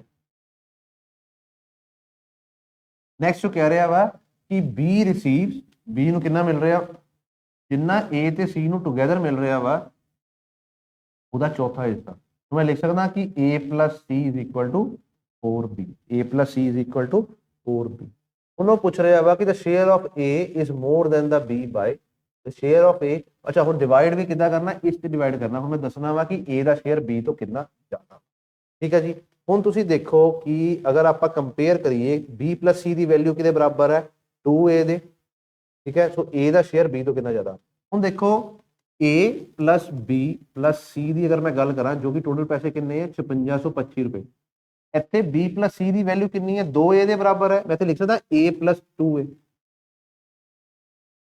तो मेरे को कितना आंसर आ जाऊंगा 3A ਦੀ ਵੈਲਿਊ ਕਿੰਨੀ ਆ ਗਈ 5625 ਤੇ A ਦੀ ਵੈਲਿਊ ਕਿੰਨੀ ਆ ਜਾਊਗੀ 3 ਨਾਲ ਡਿਵਾਈਡ ਕਰ ਦੋ ਇਹਨੂੰ, ਕਿਉਂਕਿ 5 ਤੇ 2 7 7 6 13 ਤੇ 5 18, 3 ਦੇ ਟੇਬਲ 'ਚ ਜਾਊਂਗਾ, ਸੋ 3 1 ਦਾ 3 26 ਆ ਗਿਆ, 8 ਦਾ 24 22 ਆ ਗਿਆ, 7 ਦਾ 21 15 ਆ ਗਿਆ। A ਦੀ ਵੈਲਿਊ ਕਿੰਨੀ ਆ ਗਈ ਇੱਥੇ 1875। ਹੁਣ ਆਪਾਂ ਕੀ ਕਰਾਂਗੇ ਦੁਬਾਰਾ ਲਿਖਾਂਗੇ ਇੱਥੇ A plus B plus C। ਹੁਣ ਤੁਸੀਂ ਦੇਖੋ ਕਿ ਜਿਹੜਾ A plus C ਹੈ ਉਹਦੀ ਵੈਲਿਊ ਕਿੰਨੀ ਹੈ A plus C the value ਕਿੰਨੀ 4B ਦੇ ਬਰਾਬਰ, ਇੱਥੇ ਇੱਕ ਤਾਂ B ਆ ਗਿਆ ਤੇ 4B ਨੂੰ ਅਗਰ ਮੈਂ ਐਡ ਕਰਾਂ ਤੇ ਆ ਵੀ ਕਿਹਦੇ ਬਰਾਬਰ ਹੈ 5625 ਦੇ,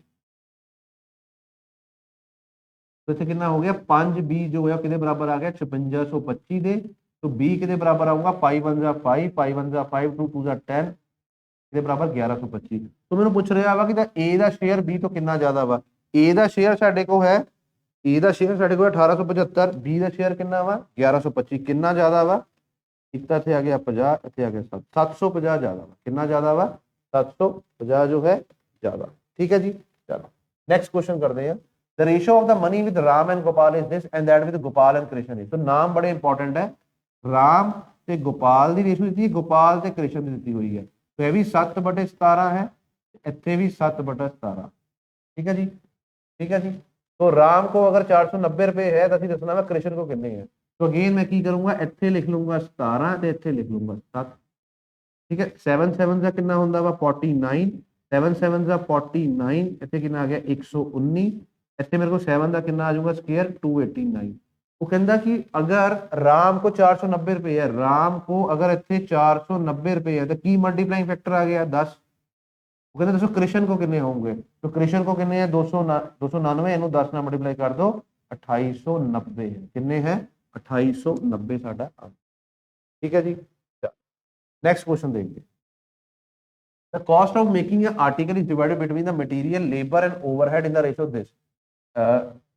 डिवाइडेड बिटवीन मटेरियल लेबर, अच्छा ए मटेरियल है लेबर है तो ओवरहेड चार्जेस जड़े है वो 3:4:1 है। द मटेरियल कॉस्ट रुपीज 60 रुपए 50 पैसे आप दसना कि टोटल कॉस्ट ऑफ आर्टिकल की होगी। कॉस्ट ऑफ आर्टिकल की सारे मिला के है। तो की कहना पिया वा कि इफ द मटेरियल कॉस्ट की है 3 पॉइंट, अगर वो कहना कि 3 पॉइंट की वैल्यू साडे को 60 रुपए 50 पैसे है तो पूरे आर्टिकल की कॉस्ट कितनी होगी, आर्टिकल की कॉस्ट तीनों प्लस करके 4 दिन 7 घट तो एक की वैल्यू कितनी होगी 60.50/3 ਤੇ टोटल कॉस्ट आऊंगी 8 पॉइंट के नाल। ठीक है, तो कितना आर्टिकल की कॉस्ट कितना कटांगे और सारे खर्चे मिला के मटीरियल भी लेबर भी ओवरहेड। तो यदि अगर मैं कटिंग करा 3 2 6 इतने 3 2 6 15 बच गया, इतने आ गया 0.5, तो 22.5 आ गया। 22.5 ਨੂੰ ਅਸੀਂ ਕੀ ਕਰਾਂਗੇ 8 ਨਾਲ ਮਲਟੀਪਲਾਈ ਕਰਾਂਗੇ। तो 5 8 ਦਾ 40 4 0 16 2 0 0 6 18 180 जो है साढ़े को आंसर आ गया। 180 जो है साडा। ठीक है जी, नेक्स्ट क्वेश्चन करते हैं। 40 क्वेश्चन की सीरीज है, थोड़े क्वेश्चन ही रह गए हैं बस। तो if the students in the 3 classes are in the ratio this, if 20 students are increased in each class the ratio changes to देखो 2:3:5। ਜਦੋਂ 20 ਬੱਚੇ ਸਾਰੀਆਂ ਕਲਾਸਾਂ ਦੇ ਵਿੱਚ ਐਡ ਹੋਏ ਸਾਡੇ ਕੋ ਰੇਸ਼ੋ ਕਿੰਨੀ ਬਣ ਗਈ 4:5:7। ठीक है, बड़ा इंपॉर्टेंट है, ऑब्जर्वेशन बड़ी मैटर कर दी है। देखो 2 तो 4 हो गई, 3 तो 5 हो गई, 5 तो 7 हो गई। रेशो का फर्क भी कितना आया, रेशो का फर्क भी कितना आया 2 का ही आया। कितना आया 2 का ही आया। 20 ਵਧਣ ਨਾਲ रेशो का फर्क कितना है सारे जी कॉमन 2 का आया। ਇਹਦਾ मतलब रेशो के 2 पॉइंट एक्चुअल च 20 के बराबर है, रेशो का 1 पॉइंट कितने बराबर है 10 के बराबर है। तो कहना the total number of students before increase was, पहला क्लास कितने बच्चे सी जिन्नी रेशो दी है 1 पॉइंट की वैल्यू 10 है, 5 3 8 ਤੇ 2 10, तो 10 पॉइंट की वैल्यू कितनी होगी 100 होगी। साडा आंसर कितना आ गया 100। ठीक है जी, चलो नेक्स्ट क्वेश्चन देखते हैं। The ratio of the first and the second class fares between two stations is 4:1 and that of the number of the passenger traveling from first to second class is 1:40। तो fair दी ratio आ passenger दी ratio हैगी 1:40। if rupees 1100 are collected as a fare the amount collected from first class passenger is। तो ਜਦੋਂ ਮੈਨੂੰ ਉਹਨੇ ਕੀ ਕਿਹਾ ਦੇਖੋ fair ਕਿੱਦਾਂ collect ਹੋਊਗਾ ਕਿ ਟਿਕਟ ਕਿੰਨੇ ਦੀ ਹੈ ਤੇ ਕਿੰਨੇ ਬੰਦੇ ਟਰੈਵਲ ਕੀਤੇ ਆ। ਟਿਕਟ ਦਾ ਜਿਹੜਾ ਦੇਖੋ ਟਿਕਟ ਦਾ ਜਿਹੜਾ ਕਾਸਟ ਹੈ ਉਹ ਇੱਥੇ ਦਿੱਤਾ ਹੋਇਆ ਵਾ ਤੇ ਪੈਸੇਂਜਰ ਕਿੰਨੇ ਟਰੈਵਲ ਕੀਤੇ ਆ ਉਹ ਇੱਥੇ ਦਿੱਤੇ ਹੋਏ। ਇਹ ਦੋਨਾਂ ਨੂੰ ਮਲਟੀਪਲਾਈ ਕਰਨ ਤੋਂ ਬਾਅਦ ਸਾਡੇ ਕੋਲ ਫੇਅਰ ਨਿਕਲਦਾ ਵਾ। तो अगर मैं इसे मल्टीप्लाई करा तो 4 1 का कितना होता 4 4 41 का कितना होता वा 40। अगर मैं देखा तो 1:10 आ गया। वो कहता कि अगर 1100 रुपया कलैक्ट होया वा टोटल, देखो 10 से 11 बन गया ना, 1100 कलैक्ट होया ते फर्स्ट क्लास पैसेंजर वालों कितना होया वा। तो देखो 11 पॉइंट्स आ गए, 11 पॉइंट की वैल्यू 1100 है क्योंकि फर्स्ट क्लास के विच एक हैगा वा, 1 पॉइंट की वैल्यू कितनी होगी 100 होगी। साडा आंसर कितना वा 100। ठीक है जी, समझ गए। चलो नेक्स्ट क्वेश्चन देख लें। The income of A and B are in the ratio this and their expenditure in the ratio this if each save 1000 rupees A's income is। तो मैथ्स ਦੇ ਵਿੱਚ ਆਪਾਂ ਜਦੋਂ ਇਨਕਮ ਦੀ ਗੱਲ ਕਰਦੇ ਆ ਤਾਂ ਸਾਡੇ ਕੋਲ ਦੋ ਚੀਜ਼ਾਂ ਆਉਂਦੀਆਂ ਵਾ ਐਕਸਪੈਂਡੀਚਰ ਤੇ ਸੇਵਿੰਗ। ਹੁਣ ਰੇਸ਼ੋ ਨਾ ਮੇਰੇ ਕੋਲ ਇੱਥੇ ਦੋ ਆ ਰਹੀਆਂ ਵਾ, ਠੀਕ ਹੈ। ਤਾਂ ਮੈਂ ਮੰਨ ਸਕਦਾ ਕਿ ਜਿਹੜੀ ਇਨਕਮ ਹੈ ਉਹ ਕਿੰਨੀ ਹੋਊਗੀ, ਮੰਨ ਲਓ 3x ਤੇ 2x ਹੈ ਤੇ ਜਿਹੜਾ ਖਰਚਾ ਹੈ ਉਹ ਹੋ ਰਿਹਾ ਵਾ 5y ਤੇ 3y ਤੇ ਹਰ ਬੰਦਾ 1000 ਰੁਪਏ ਸੇਵ ਕਰਦਾ। ਦੇਖੋ ਲਿਖਣ ਨੂੰ ਤਾਂ ਮੈਂ ਇਦਾਂ ਲਿਖ ਸਕਦਾ ਵਾਂ कि जो पहले वाले केस की कमाई कितनी हो रही है 3x ਖਰਚਾ ਕਿੰਨਾ ਹੋ ਰਿਹਾ ਵਾ 5y ਤੇ ਬਚਾ ਕਿੰਨਾ ਰਿਹਾ ਵਾ 1000 ਰੁਪਇਆ ਈਚ ਕੇਸ ਦੇ ਵਿੱਚ 1000 ਰੁਪਇਆ ਬਚਾ ਰਿਹਾ। ਦੂਜੇ ਕੇਸ 'ਚ ਮੈਂ ਲਿਖ ਸਕਦਾ ਕਿ 2x ਮਾਈਨਸ 3y ਇੱਥੇ ਵੀ ਕਿੰਨਾ ਬਚਾ ਰਿਹਾ 1000 1 by 1 ਆ ਗਿਆ। ਪਰ ਮੈਂ ਨਾ ਇਦਾਂ ਨਹੀਂ ਲਿਖੂੰਗਾ। ਕਿਉਂ ਨਹੀਂ ਲਿਖੂੰਗਾ? ਕਿਉਂਕਿ ਮੇਰੇ ਕੋਲ ਦੋ ਵੇਰੀਏਬਲ ਬਣ ਰਹੇ ਆ। ਮੈਂ ਇसी ਚੀਜ਼ ਨੂੰ ਇਦਾਂ ਲਿਖ ਸਕਦਾ ਵਾਂ ਕਿ ਇਨਕਮ ਦੇ ਵਿੱਚੋਂ ਅਗਰ ਮੈਂ ਸੇਵਿੰਗ ਨੂੰ ਮਾਈਨਸ ਕਰਦਾ ਮੇਰੇ ਕੋ एक्सपेंडिचर सेविंग माइनस करता तो मेरे को एक्सपेंडिचर आ जाऊगा। ਇੱਥੇ ਅਸੀਂ ਕੀ ਕੀਤਾ ਸੀਗਾ ਇਨਕਮ ਦੇ ਵਿੱਚੋਂ ਐਕਸਪੈਂਡੀਚਰ ਘਟਾਤਾ ਤੇ ਮੇਰੇ ਕੋਲ ਸੇਵਿੰਗ ਆ ਗਈ। ਜਿਹਦਾ ਇਹਦਾ ਕੁਐਸਚਨ ਦਿੱਤਾ ਸੀ ਉਦੋਂ ਤਾਂ ਮੈਂ ਕਰ ਲਿਆ। ਪਰ ਇੱਥੇ ਕੀ ਹੈ ਮੈਂ ਇਨਕਮ ਚੋਂ ਸੇਵਿੰਗ ਮਾਈਨਸ ਕਰੂੰਗਾ। ਇਨਕਮ ਕਿੰਨੀ ਹੈ 3x ਆ ਪਹਿਲੇ ਵਾਲੀ ਦੀ ਸੇਵਿੰਗ ਕਿੰਨੀ ਹੈ 1000। ਇੱਥੇ ਅਗਲੀ ਇਨਕਮ ਕਿੰਨੀ ਹੈ 5x ਸੇਵਿੰਗ ਕਿੰਨੀ ਹੈ 1000 ਤੇ ਐਕਸਪੈਂਡੀਚਰ ਕਿੰਨਾ ਵਾ ਮੇਰੇ ਕੋਲ 5y ਤੇ 3y 5y ਤੇ 3y ਚ ਕੀ ਹੁੰਦਾ ਵਾ y ਕੈਨਸਲ ਆਊਟ ਹੋ ਜਾਂਦਾ। ਸਾਡੇ ਕੋਲ ਸਿੰਗਲ ਵੇਰੀਏਬਲ ਰਹਿ ਜਾਂਦਾ ਕਿਉਂਕਿ ਮੈਂ x ਵੀ ਕਿਉਂ ਰੱਖਿਆ ਕਿਉਂਕਿ ਉਹਨੇ ਇਨਕਮ ਹੀ ਪੁੱਛੀ ਹੈ। ਇਨਕਮ ਦੇ ਵਿੱਚ x ਵੇਰੀਏਬਲ ਹੈ। तो ਹੁਣ ਆਪਾਂ ਕ੍ਰਾਸ ਮਲਟੀਪਲਾਈ ਕਰਾਂਗੇ 3 3 ਦਾ ਇੱਥੇ ਆ ਗਿਆ 9x ਇੱਥੇ 3 ਨਾਲ 1000 ਨਾਲ ਕਰਾਂਗੇ ਤਾਂ 3000 5 5 ਦਾ 25x ਮਾਈਨਸ 5 ਹੁਣ 9x 25x ਤੋਂ ਕਿਹੜਾ ਵੱਡਾ 25x ਇਹ ਚੋਂ ਮਾਈਨਸ ਕਰਾਂਗੇ ਤਾਂ ਕਿੰਨਾ ਆ ਜਾਊਗਾ 16x ਆ ਜਾਊਗਾ। 25 ਚੋਂ 9 ਗਏ 16 ਇੱਥੇ 5 3 ਮਾਈਨਸ ਕੀਤੇ ਕਿੰਨੇ ਆ ਗਏ 2000 ਆ ਗਏ। x ਦੀ ਵੈਲਿਊ ਕਿੰਨੀ ਆਊਗੀ 2000 ਬਾਈ 16 x ਦੀ ਵੈਲਿਊ ਕਿੰਨੀ ਆ ਗਈ 2000 ਬਾਈ 16। ਹੁਣ ਮੈਂ ਕੀ ਦੱਸਣਾ ਵਾ a ਦੀ ਇਨਕਮ ਕਿੰਨੀ ਹੈ a the x the value ਆ ਗਈ a ਦੀ ਇਨਕਮ ਕਿੰਨੀ ਹੈ 3x तो x ਨੂੰ 3 ਨਾਲ ਮਲਟੀਪਲਾਈ ਕਰਨਾ ਇਹਨੂੰ ਮੈਂ ਕਰ ਦੂੰਗਾ 3 ਨਾਲ ਮਲਟੀਪਲਾਈ। तो ਇੱਥੇ ਮੇਰੇ ਕੋਲ ਕਿੰਨਾ ਆਊਗਾ 2000 ਬਾਈ 16 ਇਨਟੂ तो ਜਿਹਦੇ ਪਿੱਛੇ 3 0 ਹੁੰਦੇ ਨਾ ਉਹ ਨੰਬਰ 8 ਨਾਲ ਡਿਵੀਜ਼ੀਬਲ ਹੁੰਦਾ ਵਾ। ਠੀਕ ਹੈ तो 8 2 16 8 2 16 ਤੇ 40 8 5 40 ਤੇ 250 ਆ ਗਿਆ। ਇੱਥੇ ਮੇਰੇ ਕੋਲ ਆ ਗਿਆ 125 ਇਹਨੂੰ 3 ਨਾਲ ਮਲਟੀਪਲਾਈ ਕਰਾਂਗੇ ਤਾਂ ਕਿੰਨਾ ਆਊਗਾ 350। ਮੈਥ ਨਹੀਂ ਕਰਦੇ।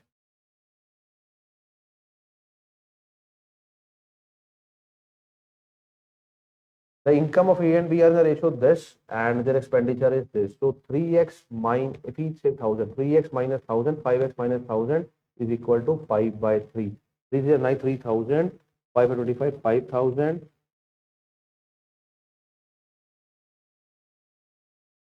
25 ਦੇ ਵਿੱਚੋਂ 9 ਗਏ ਸਾਡੇ ਕੋਲ ਕਿੰਨੇ ਹੋ ਗਏ 16 ਤੇ 5000 ਪੋਜ਼ਿਟਿਵ ਨੇ 2000 x ਦੀ ਵੈਲਿਊ ਕਿੰਨੀ ਆਣੀ ਹੈ 16 तो 20000 ਬਾਈ 16।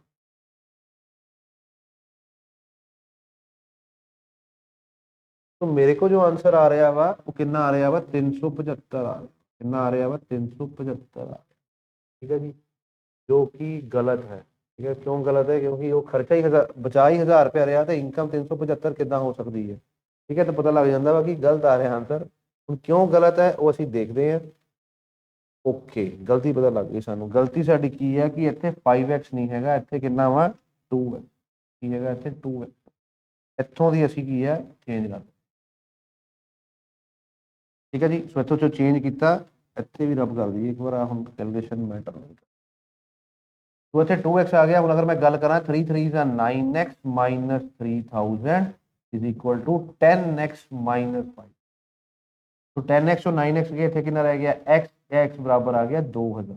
हम ठीक है x बराबर आ गया 2000 दे साढ़े को 3x की वैल्यू निकालनी है। तो 3 इंटू 2000 कितना होंदा वा साडा आंसर हो गया 6000 कितना होंदा वा 6000 साडा आंसर है इत्थे।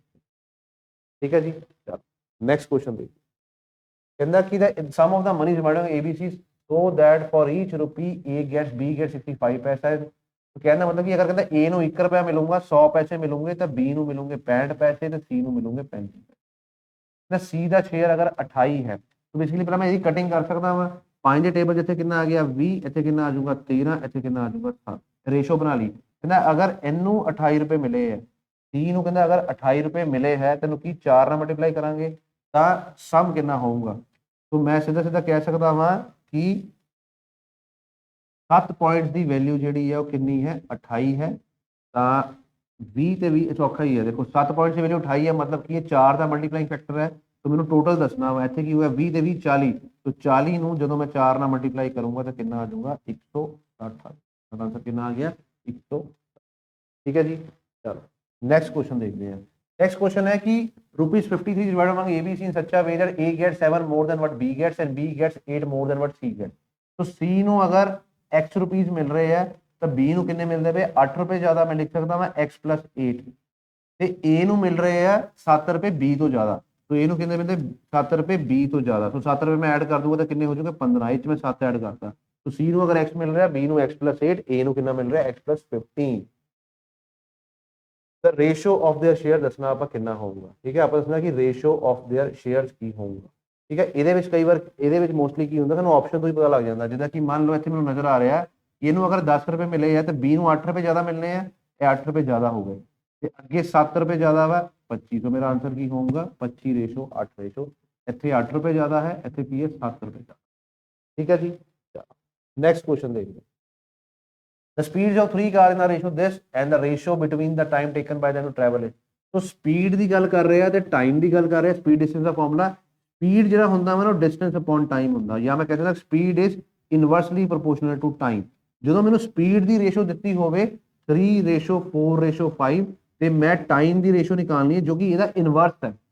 ਇਨਵਰਸ ਰੇਸ਼ੋ ਨਿਕਾਲਣ ਦਾ ਕੀ ਤਰੀਕਾ ਹੁੰਦਾ ਵਾ ਕਿ ਅਗਰ ਮੈਂ ਦੇਖੋ ਇੱਥੇ ਉਹਨੇ ਕਿਹਾ ਵਾ ਸਪੀਡ ਆਫ 3 ਕਾਰਸ, ਅਗਰ ਮੰਨ ਲਵਾਂ A B C ਹੈ तो A ਦੇ ਕੋਰਸਪੋਂਡਿੰਗ ਅਗਰ ਵੈਲਿਊ ਲਿਖਣੀ ਹੈ ਤਾਂ A ਨੂੰ ਛੱਡ ਕੇ ਬਾਕੀ ਦੋ ਨੰਬਰਾਂ ਨੂੰ ਮਲਟੀਪਲਾਈ ਕਰਾਂਗੇ, 5×4 = 20। ਇਨਵਰਸ ਦੇ ਕੇਸ ਦੇ ਵਿੱਚ ਹੁੰਦਾ ਵਾ, ਤੁਸੀਂ ਦੇਖਿਆ ਹੋਣਾ ਪਹਿਲਾਂ ਮੈਂ 1/2 1/3 ਨੂੰ ਵੀ ਇਦਾਂ ਹੀ ਕੀਤਾ ਸੀਗਾ, ਇਹ ਕੀ ਹੈਗਾ ਵਾ ਇਨਵਰਸ ਰੇਸ਼ੋ ਹੈ। तो 1/3 1/4 1/5 ਲਿਖਣ ਦੀ ਲੋੜ ਨਹੀਂ ਹੈ, ਸਮਝ ਕੇ ਚੱਲਾਂਗੇ। तो 3 ਦੀ ਜਗ੍ਹਾ ਤੇ ਮੈਂ ਕੀ ਲਿਖਦਾ 4×5 = 20, 4 ਦੀ ਜਗ੍ਹਾ ਤੇ ਕੀ ਲਿਖਾਂਗੇ 5×3 = 15 ਤੇ ਮੈਂ ਇੱਥੇ ਕੀ ਲਿਖੂੰਗਾ 4×3 = 12। ਇਹਦੀ ਕਟਿੰਗ ਹੋ ਰਹੀ ਹੈ ਕਿਤੇ ਨਹੀਂ ਹੋ ਰਹੀ, ਸੋ ਮੇਰਾ ਆਨਸਰ ਕਿੰਨਾ ਹੋਊਗਾ 20:15:12 ਜੋ ਕਿ ਕੀ ਹੈਗਾ ਵਾ C ਆਪਸ਼ਨ, ਠੀਕ ਹੈ ਜੀ। ਅਸੀਂ ਲਾਸਟ ਕੁਐਸਚਨ ਵੱਲ ਪ੍ਰੋਸੀਡ ਕਰਦੇ ਹਾਂ। So the sides of the triangle are in the ratio this and its perimeter is this, the length of the smallest side ਦੱਸਣੀ ਆਪਣਾ ਕਿੰਨੀ ਹੋਊਗੀ, ਠੀਕ ਹੈ। ਦੇਖੋ ਪੈਰੀਮੀਟਰ ਕੀ ਹੁੰਦਾ ਵਾ ਸਾਰੀਆਂ ਸਾਈਡਸ ਨੂੰ ਪਲੱਸ ਕਰਕੇ ਆਂਦਾ ਵਾ, ਉਹ ਸਾਈਡ ਦੀ ਰੇਸ਼ੋ ਨੇ ਕਿੱਦਾਂ ਦਿੱਤੀ ਹੈ 1/3 1/4, ਇਹਨੂੰ ਪਲੱਸ ਕਰਕੇ ਆਊਗਾ, ਪਰ ਕੀ ਸਾਡੇ ਕੋਲ ਰੇਸ਼ੋ ਕਦੀ ਵੀ ਇਸ ਫਾਰਮ 'ਚ ਨਹੀਂ ਹੁੰਦੀ। ਆਪਾਂ ਹੁਣੇ ਕਰਕੇ ਆਏ ਆ ਇਨਵਰਸ ਰੇਸ਼ੋ ਨਿਕਾਲਣ ਦਾ ਕੀ ਤਰੀਕਾ ਹੁੰਦਾ ਵਾ, ਪਹਿਲੇ ਵਾਲੇ ਨੰਬਰ ਨੂੰ ਛੱਡ ਕੇ ਬਾਕੀ ਦੋਨੋਂ ਮਲਟੀਪਲਾਈ ਕਰ, 5×4 ਦਾ ਕਿੰਨਾ ਹੁੰਦਾ 20, 4 ਨੂੰ ਛੱਡ ਕੇ 5×3 ਦਾ 15 ਤੇ ਲਾਸਟ ਨੂੰ ਛੱਡ ਕੇ 4×3 ਦਾ 12, ਸਾਡੇ ਕੋਲ ਆਹੀ ਰੇਸ਼ੋ ਆ ਗਈ ਸੀ। ਉਹਨੂੰ ਪੁੱਛਿਆ ਸਮਾਲੈਸਟ ਸਾਈਡ ਕਿਹੜੀ ਹੋਊਗੀ, ਇਹ ਮੇਰੇ ਕੋਲ ਕੀ ਆ ਗਿਆ ਸਾਰੀਆਂ ਸਾਈਡਸ ਦਾ ਲੈਂਥ ਆ ਗਈ, ਜਿਹਨੂੰ ਕਿ ਆਪਾਂ ਪਲੱਸ ਕਰਕੇ ਪੈਰੀਮੀਟਰ ਨਿਕਾਲਦੇ ਆ, ਇਹਨੂੰ ਮੈਂ ਪਲੱਸ ਕਰੂੰਗਾ 20 ਤੇ 10 30 ਤੇ 10 40 ਤੇ 47 ਆ ਗਿਆ। ਸੋ ਰੇਸ਼ੋ ਦੇ 47 ਪੁਆਇੰਟਸ ਦੀ ਵੈਲਿਊ ਕਿੰਨੀ ਹੈ 94, ਇੱਕ ਪੁਆਇੰਟ ਦੀ ਵੈਲਿਊ ਕਿੰਨੀ ਆਊਗੀ 2। ਮੈਨੂੰ ਕਹਿ ਰਿਹਾ ਸਮਾਲੈਸਟ ਸਾਈਡ ਕਿਹੜੀ ਹੋਊਗੀ 12 ਵਾਲੀ, तो 12 ਪੁਆਇੰਟਸ ਦੀ ਵੈਲਿਊ ਕਿੰਨੀ ਹੋਊਗੀ, ਇੱਕ ਦੀ 2 ਆ ਤਾਂ 12 ਦੀ ਕਿੰਨੀ ਹੋਊਗੀ 24 ਹੋਊਗੀ। ਸਾਡਾ ਆਨਸਰ ਕਿੰਨਾ ਆ ਗਿਆ 24 ਸੈਂਟੀਮੀਟਰ।